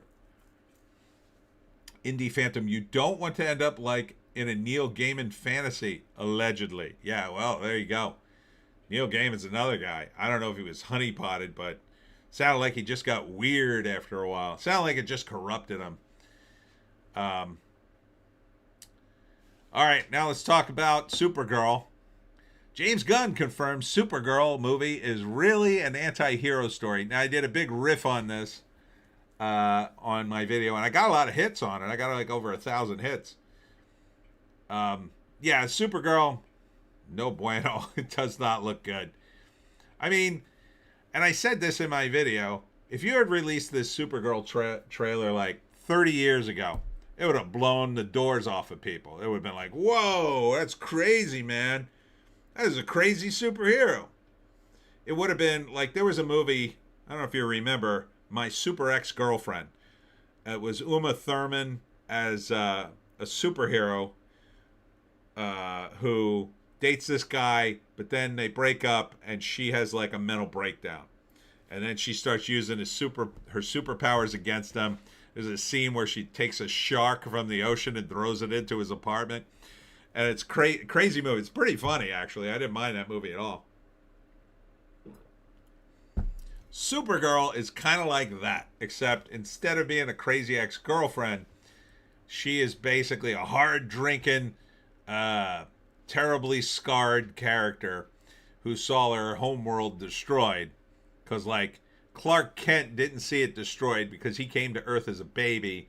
And then Kara, his cousin, for some reason was there. And then I guess she was in suspended animation for a while and then comes to Earth. I think the original story, somebody told me online, the original story is she was in the lost city of Kandar. There's in the comic books, in the continuity, one of the Kryptonian cities was saved because it was the city of Kandar. They shrunk it and put it in a bottle, and Superman had it in his Fortress of Solitude, and all the crazy Kryptonians that were left lived in that bottled city, including Kara. But then Kara comes out and becomes Supergirl. But then in a retrofit, I believe they had her wake up in like a space station or something. So this is, I think, another retrofit, although the rumor is they might have Kandar in it. They might put the tiny city in the Fortress of Solitude. I don't know. But the idea is that Kara saw her Krypton destroyed, and that's why she's so scarred, and that's why she drinks and parties. But the thing is, she can't drink and party on Earth, so she has to go to a planet with a red sun. And there she can get drunk, right? Because she has some powers, but not all her powers. Which is a bit much, if you ask me. But, yeah. So she goes to all that trouble just so she could get drunk. Like, why didn't she just invent some drug? I don't know. Doesn't really scan for me, but that you're going to go all the way out to another planet just to get drunk somewhere away from everybody when you've got a cousin. I don't know. It doesn't really make sense. But this is the new pitch for Supergirl. This is why Crypto is not trained very well. It's because of her, and Crypto is her dog. So it turns into Guardians of the Galaxy pretty quick from what the trailer release looks like. And, you know, Critical Drinker said it well. Even though this isn't directed by James Gunn, it looks like the most James Gunn movie ever. Because it looks like Guardians of the Galaxy, and it's got a bunch of misfits, and they band together and save the galaxy, blah, blah, blah. So you can't tell me that James Gunn didn't love this pitch and didn't approve it or push it that way, because it looks like exactly like something he would approve. But it could be that the director really wanted this gig, and then they're like, well, you got a meeting with James Gunn and you got to pitch Supergirl. And then he went, I know the perfect pitch. And he basically pitched him Guardians of the Galaxy with Supergirl in it. And James Gunn went, oh, that sounds great. I love it. Part of it, though, is Tom King. His version of Supergirl is very much like this, I'm told. I don't know. I won't read any Tom King's. It sounds awful. Everything I heard from Tom King. Tom King's a guy whose comics get posted on X because they're so either outrageously woke or against the grain of the character. So, I mean, you could watch it if you want. You could watch the trailer. Tell me what you think. Would I watch Supergirl? I might watch it when it comes on HBO Max, because I have HBO Max and I could watch it for nothing. But there's no way I would go to the theaters for this thing. And again, I don't know who this is for. It's not for guys. It's absolutely not aimed at guys, although I will tell you that the majority of the theater members will be men, because men read comic books, and comic book superheroes are mostly for men. 90% of the audience is men.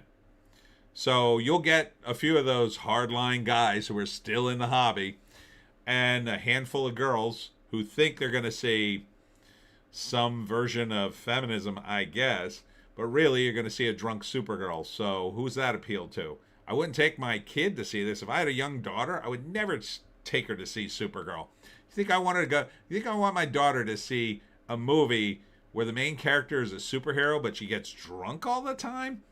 No, I don't want her to see that. And I don't think so. You'd have to wait for a character like that. You have to wait for your kid to be a teenager. And once girls hit teenage years, they're not interested in this. Not even a little bit. Good luck. You find me a teenage girl that's into comics, and I'll find you some, and you'll basically be pointing to a stunted adolescent who hasn't discovered boys yet.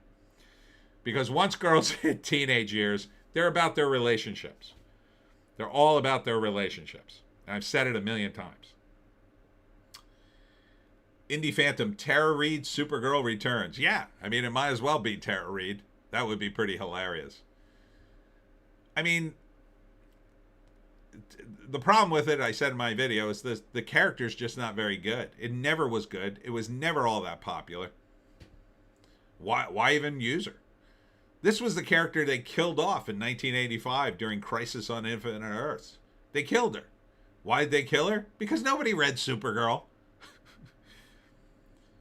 Indie Phantom, whatever is the perfect tagline. Yeah. They never read Supergirl, so they killed her off. And nobody cared. Literally nobody cared. It was like taking the worst character from the DC universe and killing her off. You know, it would be like, oh, there's a big announcement in Batman. We're going to kill off one of the villains. Who will it be? Will it be the Joker? Will it be Two-Face? Will it be the Penguin? Oh, it's the film freak. And you go, who is the film freak? Yeah, he's a Batman villain. His deal is his crimes are film related. So, like, nobody would care, and that's what they did. They killed off a character called the Film Freak at one point. Indie Phantom, actress is from House of the Dragon. Oh, right.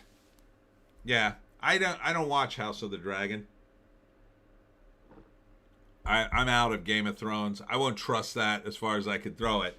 Maybe after the entire series is done, House of the Dragon, I would go back and watch it if I heard it paid off well. But you already burned me once, Game of Thrones.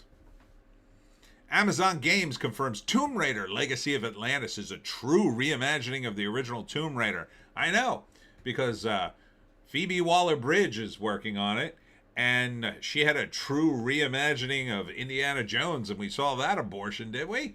Ha! I can't imagine this being more feminist than having Phoebe Waller-Bridge write it. Oh, it's going to be a disaster. This is probably going to be the biggest disaster ever. It's probably going to just be endless memes on this thing. Indie Phantom, maybe this should be R-rated HBO show. Slutty Supergirl, I might watch. Well,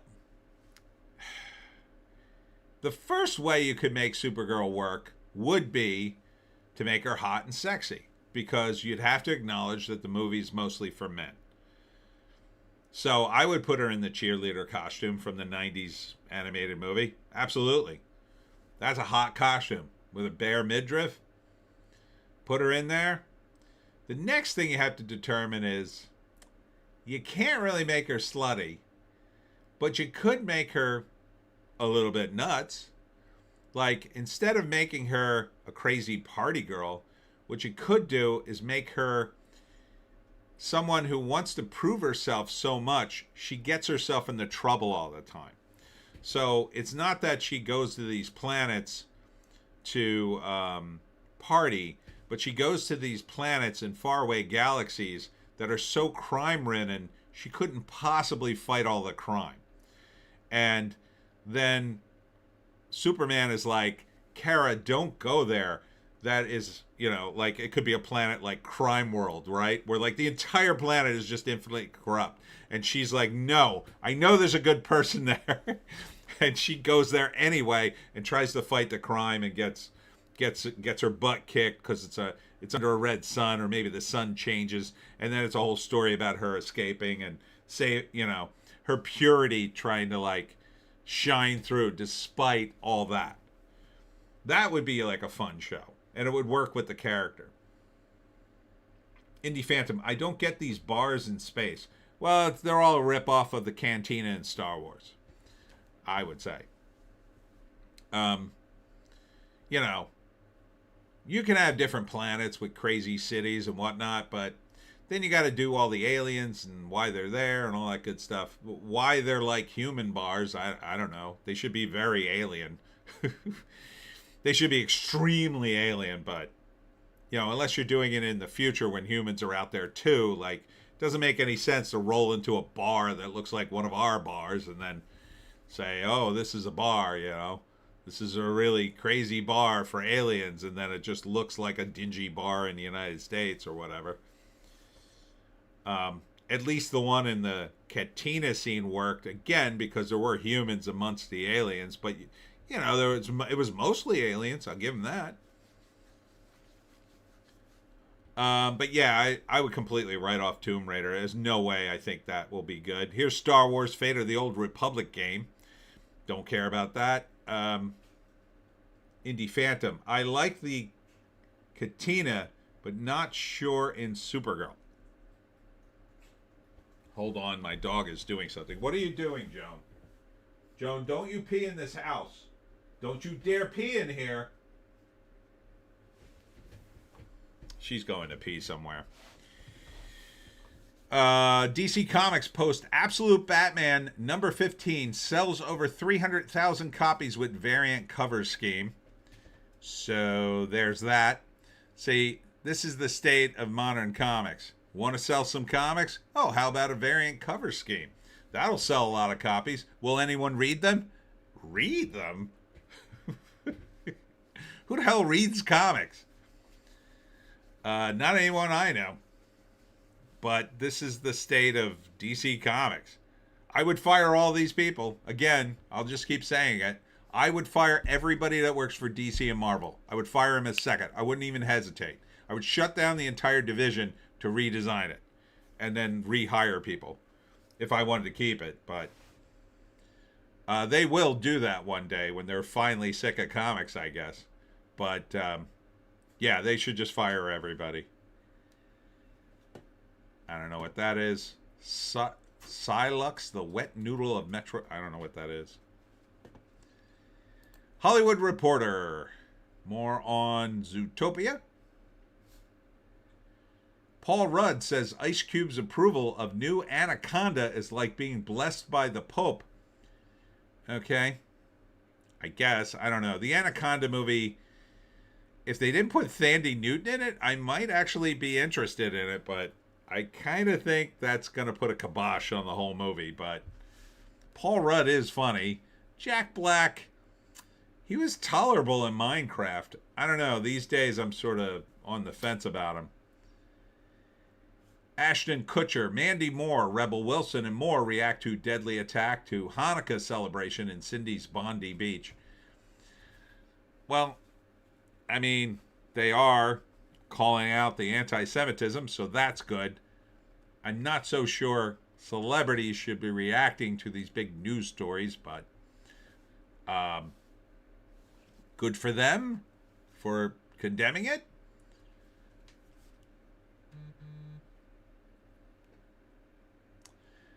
Let's see.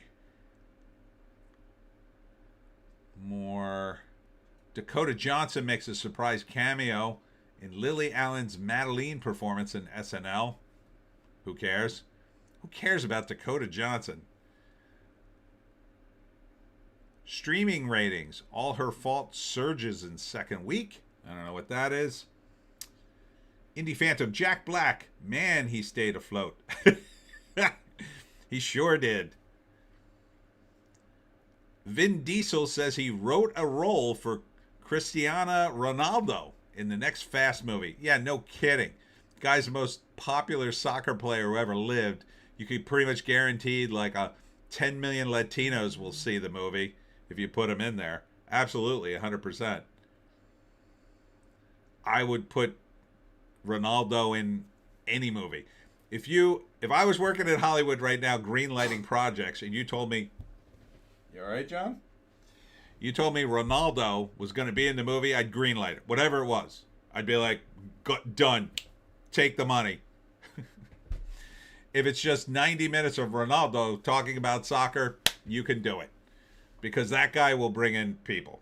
Trust me. Nicki Minaj bashes Gavin Newsom, takes aim at his support for trans kids. For what good that'll do. Big deal, Nicki.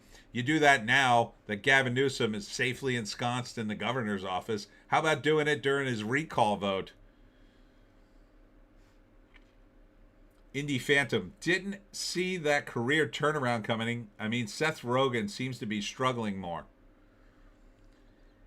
Well, you know, they go through phases, right? They show up in 3 or 4 movies and then they disappear for a while. And that's the pattern. Maybe they'll be in more than 3 or 4 movies if they're super, super popular and something hits. But about 3 to 4 is where you want to hit it. And then you want to disappear for like a year or two because people will get sick of you quick unless you're Samuel L. Jackson for some reason. But yeah, Seth Rogen, he's going to come back. I mean, it's the Animal Farm is a perfect movie for him because you don't see him, you just hear him. And then he could build up his box office again, and then people could forget about his nutty takes online.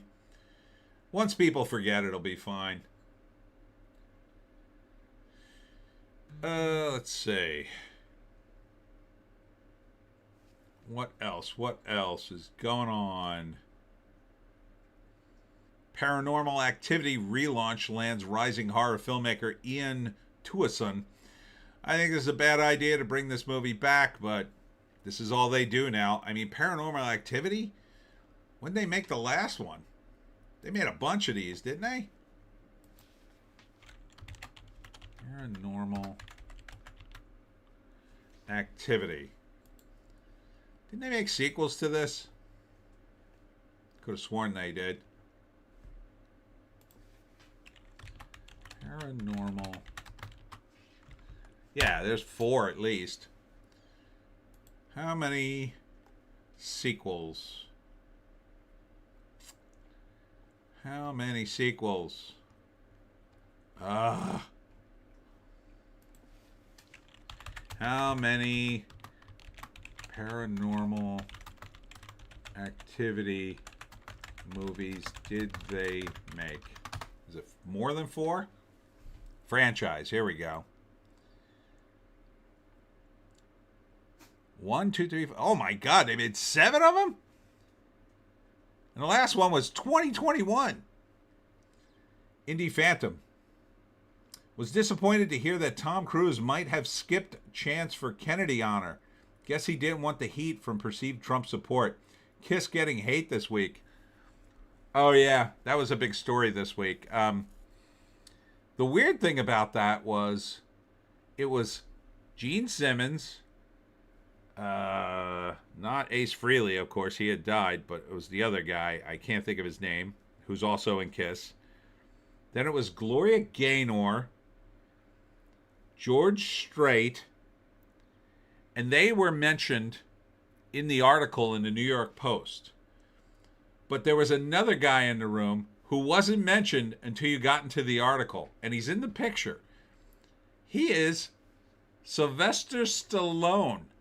Like, Sylvester Stallone, to me, I mean, correct me if I'm wrong, is he not the biggest guy in that lineup of celebs? Right? Sylvester Stallone, I would have made that article, Sylvester Stallone gets Kennedy honor along with others. Gloria Gaynor? What, are you kidding me? I mean, Kiss, maybe? But Gloria Gaynor? I didn't even remember who she was. George Strait? I mean, he's a country star. Sylvester Stallone is worldwide, man. Indie Phantom, there are like 5 or 6 paranormal flicks. Apparently there's 7. It's crazy. Indie Phantom didn't see the marked ones, probably didn't see the newest one. They are movies I remember watching with my last girlfriend. Blame her. Sly is the biggie. Yeah, I mean, how could he not be? That is a huge, huge star. It's very strange. All right, where the hell was I now? I gotta go back, figure out where I was. All right, Hollywood Reporter. Okay, we did that one. Indie Phantom, never heard of Gloria whoever. Yeah, she was like a big disco woman. Men in Black 5 is in development. Sony hopes Will Smith will return. Oh, I think his dance card is open, Sony. By the phone right now, waiting for it to ring. Yeah, he'll be back. He could play the Tommy Lee Jones character, right? Like he could be the old gruff guy, and then the new guy comes in. That would be fun. I would love that. I would actually like to see that. But I hope it's a good script. I mean, the first one's pretty good. The rest, probably forget it. What else? Home Alone star Macaulay Culkin has an idea for a legacy sequel with older, grizzled, and deadbeat Kevin McAllister. Yeah, he wants to pitch an idea where his son is the new Kevin, and he's trying to break into the home, and Kevin is trying to keep him out for some reason. Indie Phantom, did you ever see Paradise Alley? It's one of the Stallone-directed movies I have not seen. No, I've heard of it, though. I heard it's okay. The one to see is Copland. He's so great in that. You see Copland and you just wonder, why didn't he make more of these movies? Disney takes Tron franchise offline after Ares with Jared Leto flops. Oh, no! Oh, no! No more Tron Ares. Are you sure? You sure you wouldn't want to lose another $200 million, Disney? I mean, and give Jeff Bridges another wing on his mansion? Oh, no. No more after Tron Ares, huh? Jared Leto, the destructor of franchises. Get Jared Leto cast in every single franchise so we can finally stop them all. There's Bruce Springsteen looking like a 70-year-old lesbian, doesn't he? Look at him. Doesn't look good.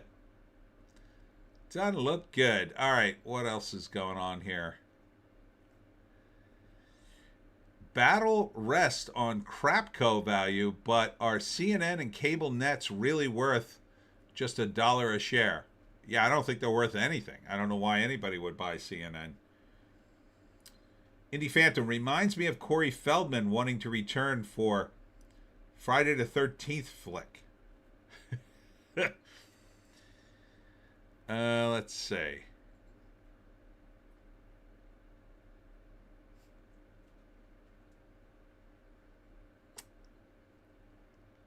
Yeah, here's more on Durandar.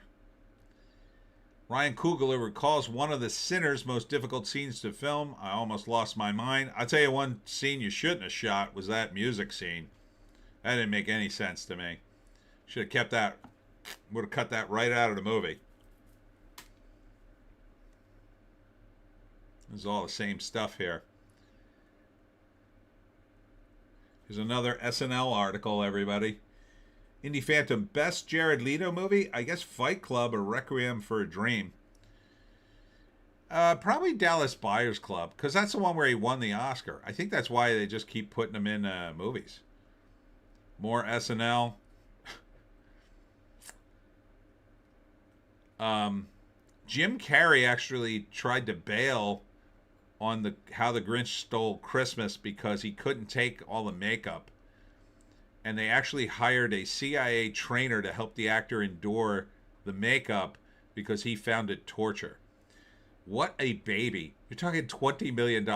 For $20 million, you could actually torture me. Indie Phantom, Requiem, all about Jennifer Connelly. That is true. So hot. So hot back in those days. Indie Phantom, is there anything hot in Sinners? I need to see it. Yeah, there's a hot chick in it. You know, there's vampires. Like the movie, it's really two movies. There's like the first half, which is a little slow, and you start to see the wind up, and eventually it gets to the cool part where they're fighting the vampires. So, and then there's a little bit at the end, which is sort of like kind of cool, kind of half cool, and kind of not. So basically you have the sort of uncool beginning, the very cool middle, and then the short but sort of half and half ending. Indie Phantom, Dallas Buyers Club was not my idea of a good time. Yeah, it's kind of depressing, but, you know, it was well made. All right, moving on to Bleeding Fool. Original cut of Star Wars hits cinema for 50th anniversary, if anybody cares. Dana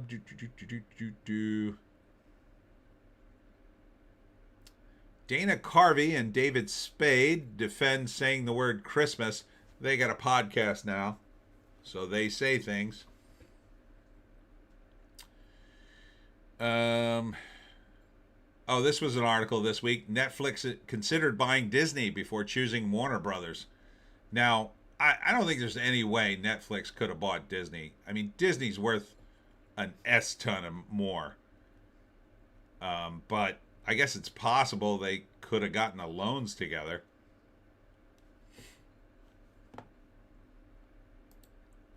Over at The Wrap, here's more on Gal Gadot, Ashton Kutcher, Rebel Wilson. More condemn Australia, Hanukkah shooting. My heart is shattered.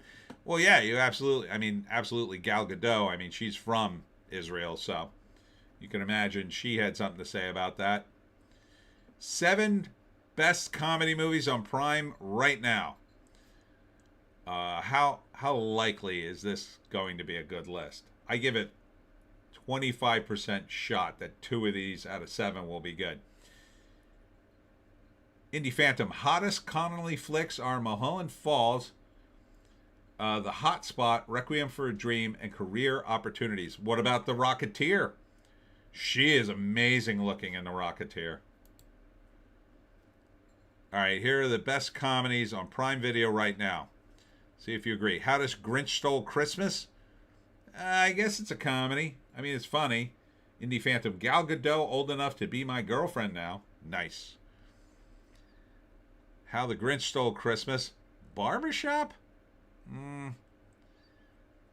The Breakup. Didn't see it. I mean, it is Vince Vaughn, so it might be watchable. Osmosis Jones, 2001. Is this a joke? Is this listed a comedy? Indie Phantom. She ever do any nudity? Never saw Rocketeer. I think the closest was Requiem for a Dream, but I don't think she's naked in that. It's all implied. I don't think so. But you got to see The Rocketeer. She is amazing looking in that. Because they dress her as Betty Page, because the idea behind the comic was that Betty Page was the Rocketeer's girlfriend. So she looks just like Betty Page, only smoking. This list is the top 7 comedies, according to the Wrap, that you should watch on Prime. Happy Gilmore. Okay, that one I'll give you. So that's 1. Coming to America 2? Maybe. I don't know. 1's pretty good. I don't know about 2. Uncle Buck? Okay, I'll give you Uncle Buck. So, I think I hit it about right. Over at that Park Place, Free K-Pot Demon Hunters digital art book confirms major fan theory. Don't care.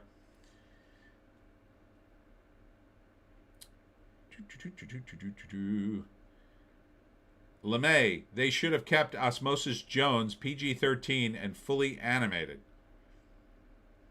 I think Bill Murray's in that. Doesn't he play the character that's sick, right? He's the one that's sick and they're trying to save him. And like it's all takes place in Bill Murray's body. Indie Phantom, Godot naked, I mean. Connolly did full nudity in 3 of the movies I mentioned. Oh. Connolly? Or Godot? I don't think so. But I could be wrong. LeMay, yes. Yeah, I haven't heard of Gal Gadot naked. Can't really do a search for that. That could really get me in trouble. Dave Bautista, rumored as Brainiac? For James Gunn, Man of Tomorrow, Eyes villain casting. Oh, come on. Dave Bautista? No, that's a bad cast. That is the worst casting I think I've ever heard. Yeah, nothing screams genius like Dave Bautista. What are you, crazy? Now that he's off the gear and he's skinny, you're going to cast him as Brainiac? No way. No way that's a good idea. Who could you cast as Brainiac? Somebody who looks smart and mean. I'll tell you who you should probably cast is the guy from oh God, what the hell's his name? The guy who played the leader in the MCU, because it's basically the same character. Storebang. I don't know anything about it, but if you Google A to A Requiem scene, I hear you'll see Jennifer Connelly in an interesting amount of no clothing.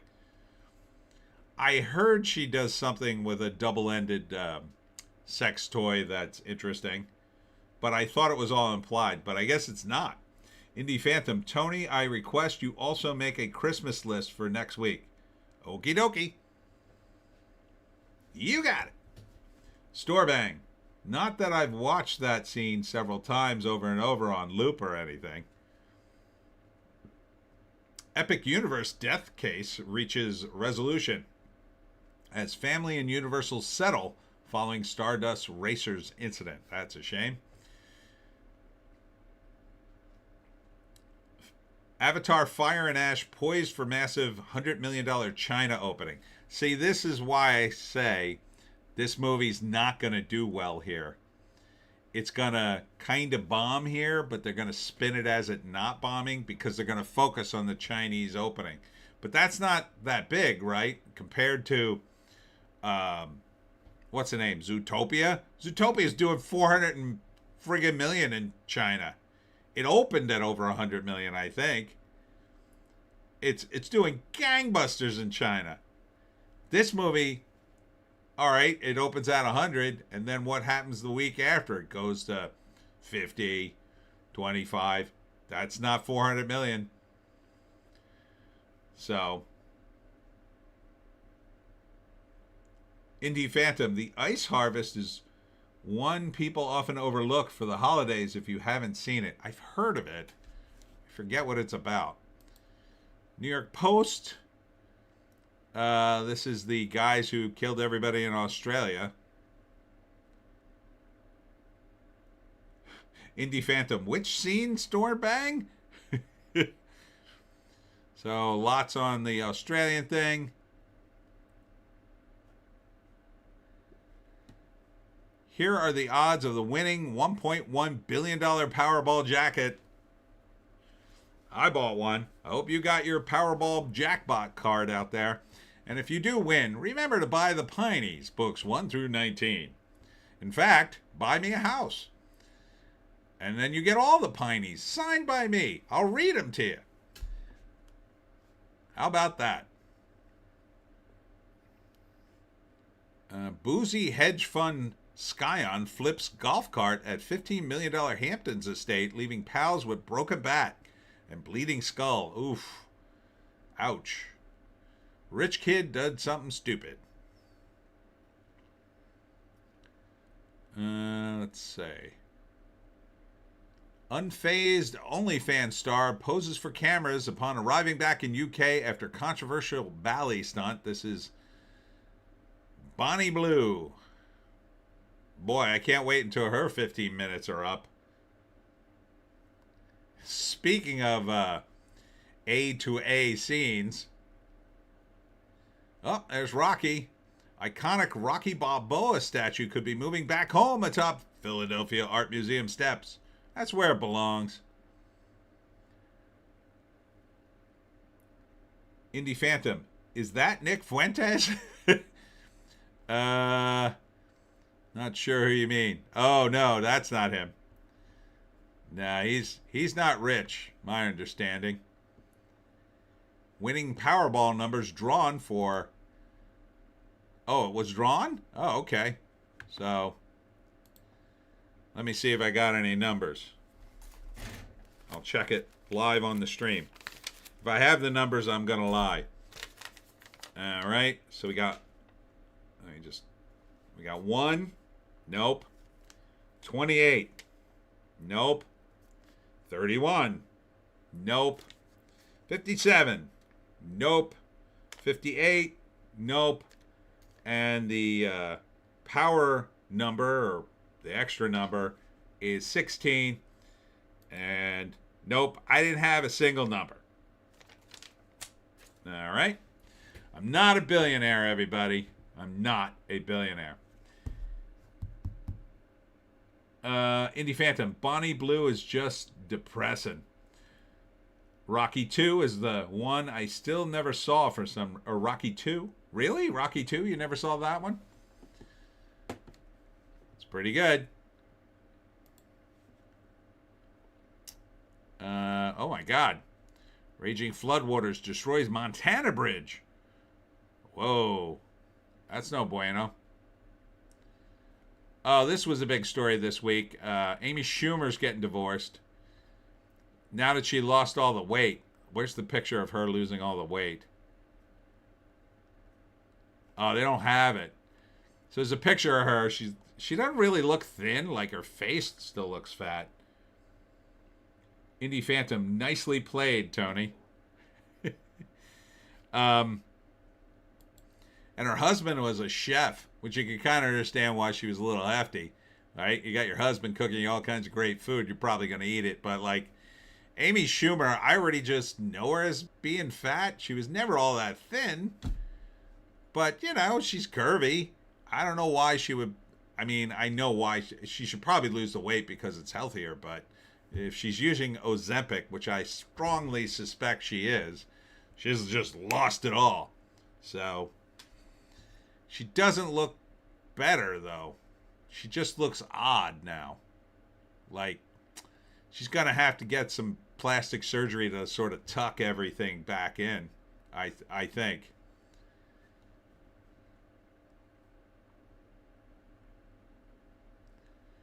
Let's see.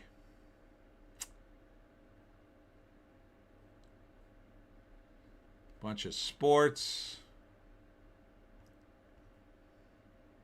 Disney dismisses claims it pushed pro-Palestinian subliminal messages in Christmas Ave streaming service. Sure, Disney, sure. Indie Phantom, yeah, maybe we'll finally watch Rocky 2 for the holidays.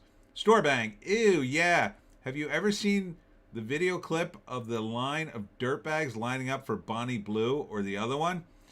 Yeah, I did see that, and it's pretty gross. Like, I didn't see the video of her. I saw the somebody did a report on Bonnie Blue, and like, it's just like the thirstiest scumbags you could possibly imagine just lining up to bang her. Ugh, the smell in that apartment must be, ugh. And then she has a husband. Bonnie Blue is married, and he's like the facilitator, I guess. Ugh. Indie Phantom, I would probably bang Amy now. Like if she was drunk at a hotel bar or something, or I was drunk. Yeah, I don't know. Like, no. No, that's a no for me, dog. Nah. I don't think she looks good. She looks weird to me. Marjorie Taylor Greene returning to The View just days after leaving Congress. This is not going to go well for MTG. She was a MAGA person and now is like anti-MAGA for some insane reason. I don't know why. But I hear she's totally bonkers anyway, but who knows? I mean, there's all this story about her talking about Jewish space lasers. I don't know if it was a joke or whatever, but inside Dick Van Dyke's health challenges as beloved actor turns 100. Well, good for you, bro. It's amazing he made it to 100, and it's amazing he's walking and he's pretty coherent. Like Gene Hackman, poor guy was gone by the time he got anywhere close to that age. But you look at Dick Van Dyke and you look at William Shatner. Holy cow, Shatner? Shatner doesn't look a day over 70 sometimes, I say. He's on X all the time. Indie Phantom, yeah, the Bonnie Blue and some other horrible Brit prawn revival. Or rival. Oh yeah, I think I saw that. She was in that same report. And then they got into a fight or something. Anti-Semitic professor fired after praising Iran's supreme leader on school letterhead bashing Israel. What the hell is wrong with these people? Like, they're just so twisted up. What do you even think you're doing? Now, even if you believe that, why would you put it on a letterhead and send it out? Like, I think I'll get fired today. Indie Phantom, you know who else I don't find hot? The new Sue Storm. After Jessica Alba, what the F? Her face is weird. Yeah, that's Vanessa Kirby. Yeah, compared to Jessica Alba, I mean, Jessica Alba's still a hot piece. There was a picture of her in a bikini last week. She looked great. She looked exactly the same. Vanessa Kirby's okay. Like, I'd bang Vanessa Kirby before I'd bang Amy Schumer, but it's not a strong endorsement. Indie Phantom, Shat is the man. Plus, he gives some hope for us a bit overweight. Yeah, he just keeps going. He really does. He's so healthy. Oh my God. Art and Soul. Booming stock market is fueling a mega billion return to classic art. That's classic art and a backlash to junk.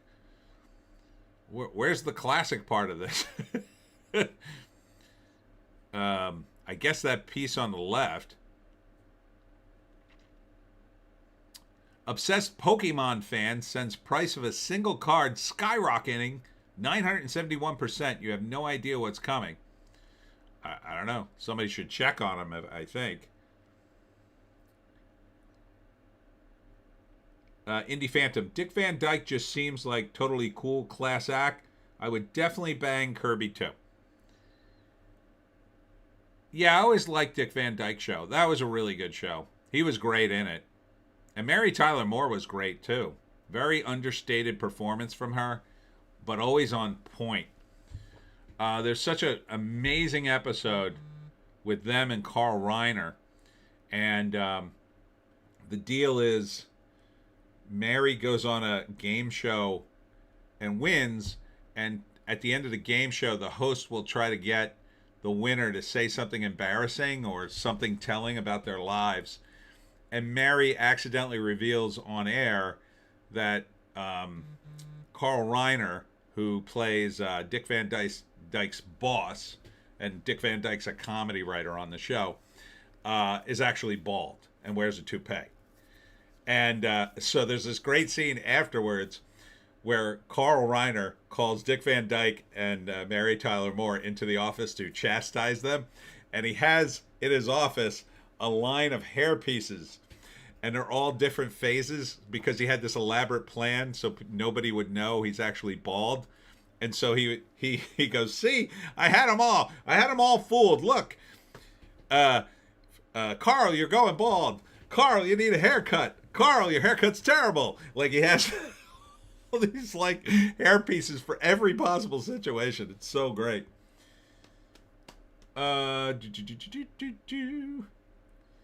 Indie Phantom, her bod is good, meaning Vanessa Kirby, but the face is kind of off. I would bang young Mary Tyler Moore. Young Mary Tyler Moore was really cute. She's very cute.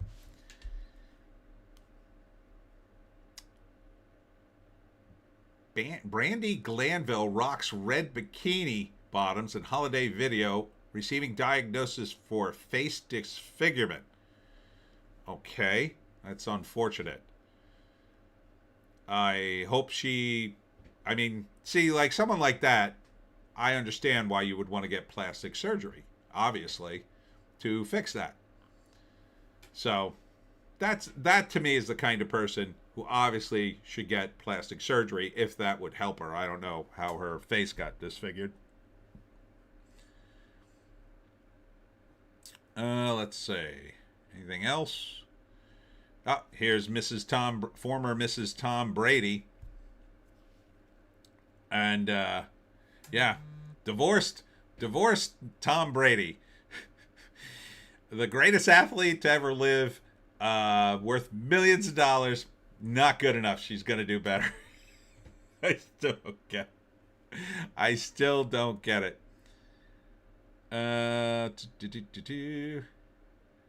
Lindsay Lohan did the voice of Maggie Simpson on The Simpsons. If anybody cares. I don't know anybody's watching The Simpsons anymore. Why Paramount Skydance is tapping Middle Eastern investors in hostile bid for Warner Brothers Discovery. Well, because they need more money to buy the company, and the sheiks have bottomless pockets. So it's nothing for them to buy Warner Brothers. I think that was always the plan all along. I'm not sure who's trying to screw up this plan or why, but I think they'll eventually win. I think Paramount Skydance will win. I hope they do, because I got Paramount stock still, and I would like to see it go up even more. I wish I had Warner Brothers stock, because either way, that's going up. This is not financial advice, by the way. Indie Phantom was watching YouTube channel that shows all the guests in each season of The Love Boat. It's mind-blowing. Even a young Tom Hanks showed up. Nothing like it on TV now. Guests only had to do about 20 minutes of scenes. Yeah, I used to watch The Love Boat off and on, but like it was the kind of show you could kind of tolerate. It was just so bad. The captain of the Love Boat went to my college. That was one reason. There were hot chicks on it. That was another reason. And sometimes it would be mildly amusing. Bernie Coppell was funny on it, and he was the doctor. Indie Phantom, spelling had a golden concept like 10 seasons. He really did, and I got to pitch a show to Aaron Spelling, and I think I told this story before, but I'll just tell it again real quick. So it wasn't my idea, it was my agent's idea, but I wrote the screenplays for the show Bible and the 2 episodes, and we were close. We were close enough that my agent was already in the process of moving his family out to LA, and he went to the meeting, and this is how I know the meeting absolutely happened. Because this is very California, they said, it's just like something Aaron would do, but it's too much like something Aaron would do, so we're going to go with another concept, and it's called Beverly Hills 90210. So that's when he switched over to that, and then I was out. Indie Phantom, that captain was on the Mary Tyler Moore. That's what reminded me. Oh, yeah. Yeah, he was great on that show. He's like, yeah, completely different guy in that show. Very funny. Indie Phantom, yeah, the 90210 story, classic, Tony. Yeah, that's why I hate that show. Let's see. Anything at Geeks? I added Geeks and Gamers to my repertoire of headlines. Former Kotaku editor Alyssa McConte files legal motion for identities of Smash JT Discord server. So there's like a lawsuit between these 2 YouTubers, and it's getting very nasty, it seems. Supergirl teaser trailer dislikes rise as fans turn against James Gunn's dour DCU. And there was a First Lantern's teaser clip revealed Hal Jordan mentors Jon Stewart in intense DCU series. I don't have any... I won't put any stock in the Green Lantern show because Damon Lindelof, the Antichrist of screenwriters, in my view, is working on it. Avengers Doomsday to have 4 different trailers attached to Avatar, Fire and Ash, 1 per week. To which I say, so what? I mean, who cares? Is that really going to help it?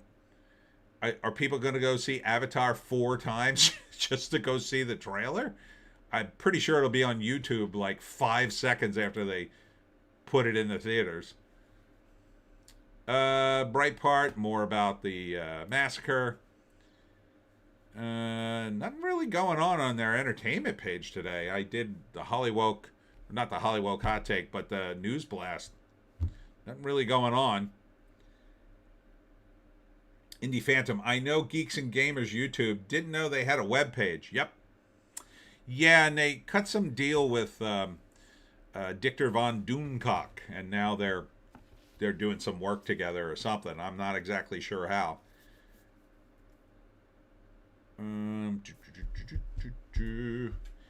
Oh, this was listen to this headline. Disney CEO Bob Iger, this is Bob Iger, everybody, warns Netflix acquiring Warner Brothers could pose pricing danger to consumers. Yeah, to Disney. Can you imagine? Can you imagine the gall of a guy? Oh, someone has entered the chat. It's John Adams. John Adams is here. Hi, John. Do they expect Avatar to have 4 weeks of theater rotation? Apparently. Yeah, I'm sure they'll leave it in for 12 weeks, even if nobody's going to see it. But listen to this. Disney CEO Bob Iger warns Netflix acquiring Warner Brothers could pose pricing danger to consumers. Oh, remember Bob Iger? Remember the Disney Corporation? You know, they've always been fighting for consumers. I know that when I think of Disney, the first thing I think of is, gee, those guys do whatever they can to make sure the consumers are happy, don't they? John Adams, howdy. Howdy, John Adams. You got here just in time for the sarcasm. Oh my God, the amount of Bob Iger saying this. It's unreal. Unreal how people are. They'll just say what they need to say. This is just unreal. Imagine running Disney. I've heard so many horror stories behind the scenes about Disney suing people, going after people, just destroying them over various legal issues. I don't know if they're true. I'll say that because Disney. I'm a little afraid of them. But I'll tell you this, out of all the movie studios, if Disney came to me for something, I'd be like, nah, probably not. I would have to have a fleet of lawyers look over that contract, and it probably would never get signed because I heard all kinds of horror stories at Disney, like all kinds, that they've used. Well, I can't say. I really can't say because I don't know how true they are, but holy cow. So for him to act like, oh, that sounds like bad for consumers, I don't think he gives a rat's A about consumers. If he did, he wouldn't be like in the bed with Star Wars and everything else. I think he'd be doing something about it. Like Disney, to me, is a perfect company to go in and buy AMC. Like just buy the whole chain. Buy the whole chain, and then even if you call it the Disney theaters, I don't care. If you can make the theater system work better and make them a little cheaper or at least more economic. But yeah, I don't think so. John Adams, I like to lurk until folks get punchy. Well, you've hit it at the right time. Let's see. I think that's about it. Oh, this director was convicted of scamming $11 million from Netflix and going on lavish spending spree. So he used the cash for lavish purchases, included several Rolls Royces, a Ferrari, and about $1 million in mattresses and luxury bedding. But the show he was working on, it never materialized. But he was the guy who directed 47 Ronin. Indie Phantom, Bob Iger and Kathleen Kennedy are the most tired names in studio entertainment. Yeah, can't wait for those two to go. I mean, they got so much money. Why don't you just go away? Just go away. Just go enjoy your money. You're both like in your 70s. Like, at that age, how much more time you got left? You got so much money. Go enjoy it. But they enjoy their money all the time, I think. Their lives are so great, even while working. Doesn't matter. It's like Nancy Pelosi and some of these old, ancient, decrepit mummies we have in Congress.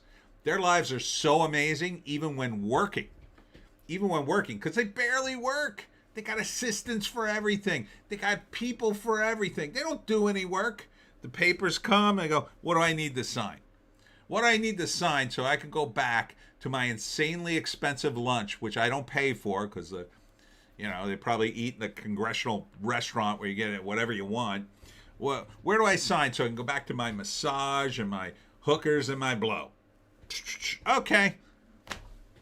It's crazy.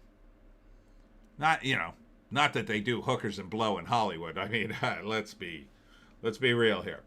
Indie Phantom, I love the director. He played Netflix and we didn't have to see his awful show. Now that's funny. He should get some sort of an award. Best Netflix Director of the Year. But I can't imagine taking all that money and expecting, they probably won't notice. They won't notice they gave me all this money and I didn't do a show. Although Phoebe Waller-Bridge supposedly over the course of 10 years made $100 million and working on basically Lara Croft, and only just now is finally doing something. Let me see how much Phoebe Waller-Bridge is worth, because it's got to be a friggin' truckload.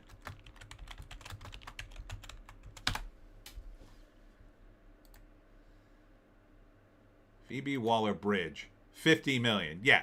So she probably made 100 million between taxes and just blowing it in Hollywood. That's about right. I would think that's about right.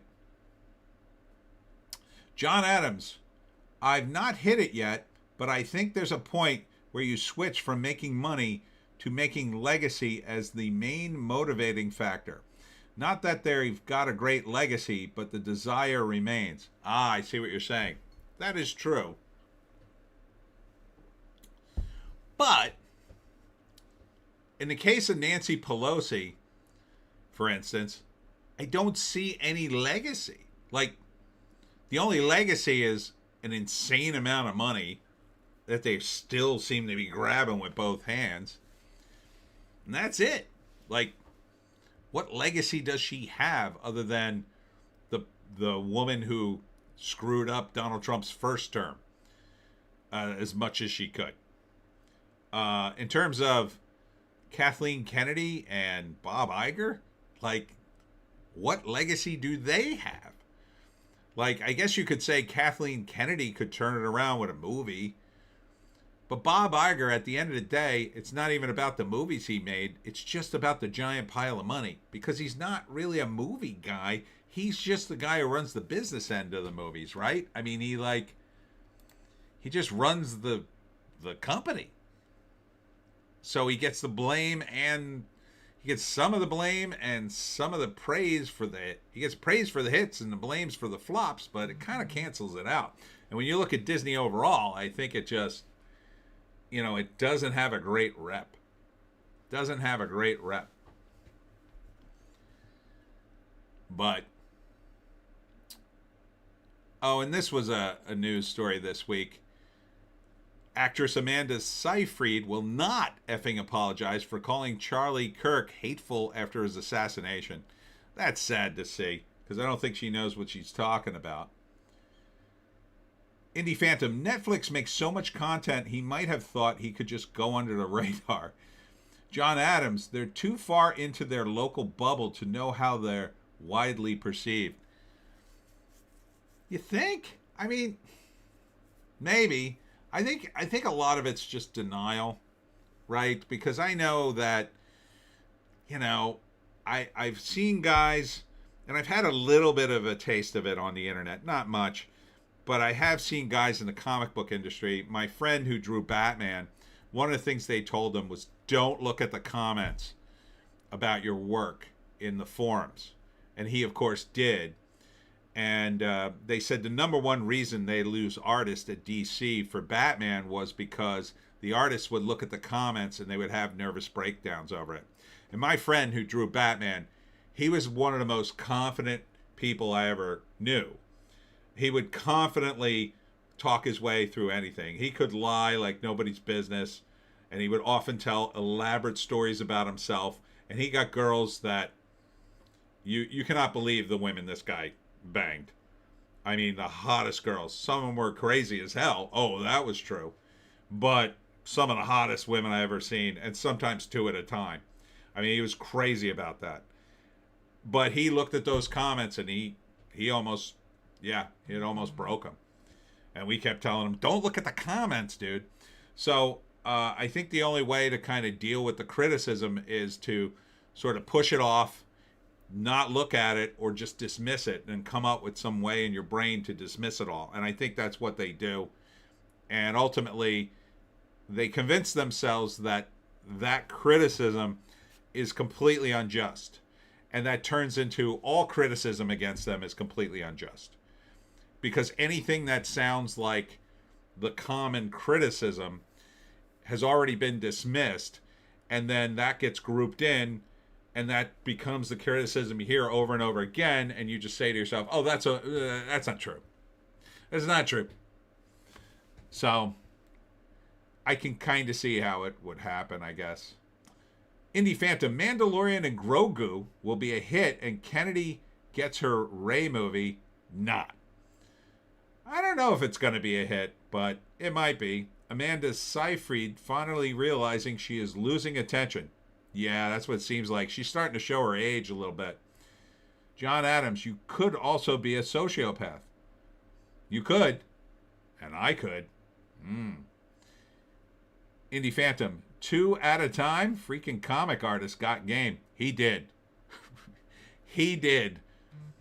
He used to go to, oh, what the hell were they called? You know, the societies where you dress up in medieval gear and go to like a Renaissance thing, and they have like fake battles. I forget what they call it. I think it's the Society of Creative Anachronisms. And he took me and another comic guy to one of his parties where he was a duke, and they would eat like the women would make period food, and you would eat it with your hands or a wooden. You had to have a wooden spoon. You had to bring your own wooden spoon and bowl, and it was really good. But then they would have these bigger events like outside for like a week, and they had one every year. And he would go, and he said like they'd have these giant tents where they would sleep on the battlefield, you know, where they had the mock battles. And John Adams, SCA, yes. LeMay, LARPing, yes. Yes to both. And he said they would just turn into an orgy half the time, in the tents anyway. Where he was, it was just like, because they were trying, he would be like, oh, well, we're doing what the Dukes would have done back then. I'm like, yeah, I guess that's true. So there were dudes outside pretending to die in battle while he was inside a tent banging every girl he could get his hands on. But yeah, he was a crazy bastard, my friend who drew Batman. He's gone now, unfortunately. He had the bad kind of diabetes. He never really took care of himself, and it finally caught up to him. John Adams, SCA would do a big battle annually. That's the one. Yeah, he said the tents were just big orgies. Now, he was prone to exaggerate, so maybe not, but... And... what do I got here? The New York Post. Oh, I already did the New York Post. Now I'm blowing up on the phone. What the hell? Oh, why am I getting... oh, hold on.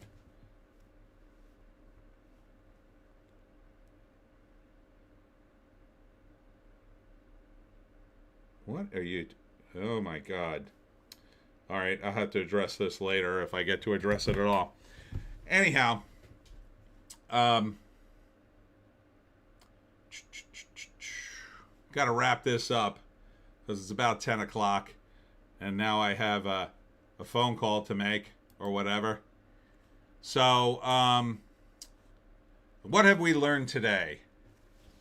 Well, we have learned that I think Bob Iger has got some cojones. We've learned Amy Schumer, I think, still looks weird. Let's see if I can find the one. There's a picture of her in a New York Post. That's the one. Amy Schumer. It's like all over the internet. Now I can't find it. Yeah, see, this is the one. Here's her losing all the weight. And you can see, like, her face didn't lose the weight for some reason, so it makes her look odd. I think it makes it look odd. So. LeMay, furries and weebs are happy. I guess. Did we learn that? I mean, the box office, according to the box office, they're very happy. Oh, we learned that, my God, China loves Zootopia, too. And pretty much like the first one, but they really like the second one. So expect a third one, I say. Expect a third, probably a fourth, and maybe even a fifth one at the rate they're going. I don't think they could do a live action version of it, but they might. Indie Phantom, her face sucks. It does, but it looks better. Oh, wait, here it is. It actually looks better when she's hefty because it looks proportionate to her face.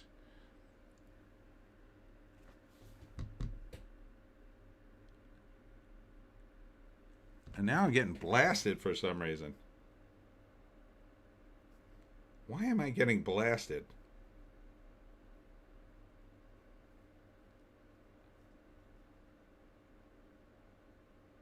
Oh my gosh. All right, I'm going to have to wrap up here.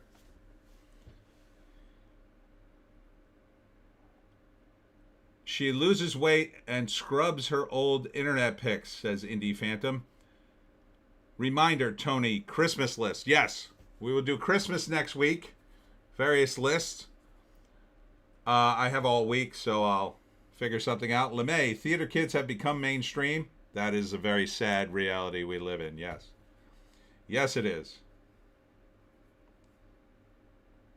Indie Phantom blasted. Yeah, I don't want to say anymore.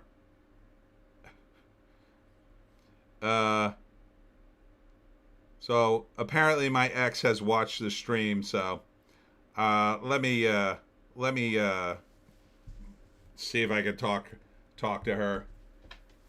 She seems very upset. I don't know why I didn't mention her. Nobody knows who she is, so I don't think I said anything too negative, did I? I don't think so. She probably only watched half of it, and I don't know, caught some. I don't know. I don't know why. I don't know why she would be mad at anything I said tonight. But anyhow, that's it for me, Tony D, and Little Joan. I got to wrap it here. Next week I will be in the Hamilton Mall in Mays Landing from 10 to 4, Saturday and Sunday, and that's it. That's it. Indie Phantom, oh no. Good luck, Tony. Oh dear, says LeMay. It wouldn't be the first time my mouth got me into trouble. So to speak. Next week we'll do Christmas. It'll be wall-to-wall Christmas list. Indie Phantom, see everyone next time. Please give me a like on the way out. And what else? What else? Oh, book 19 of the Pineys now available. Hope to see you next week, and we will see you in the next one.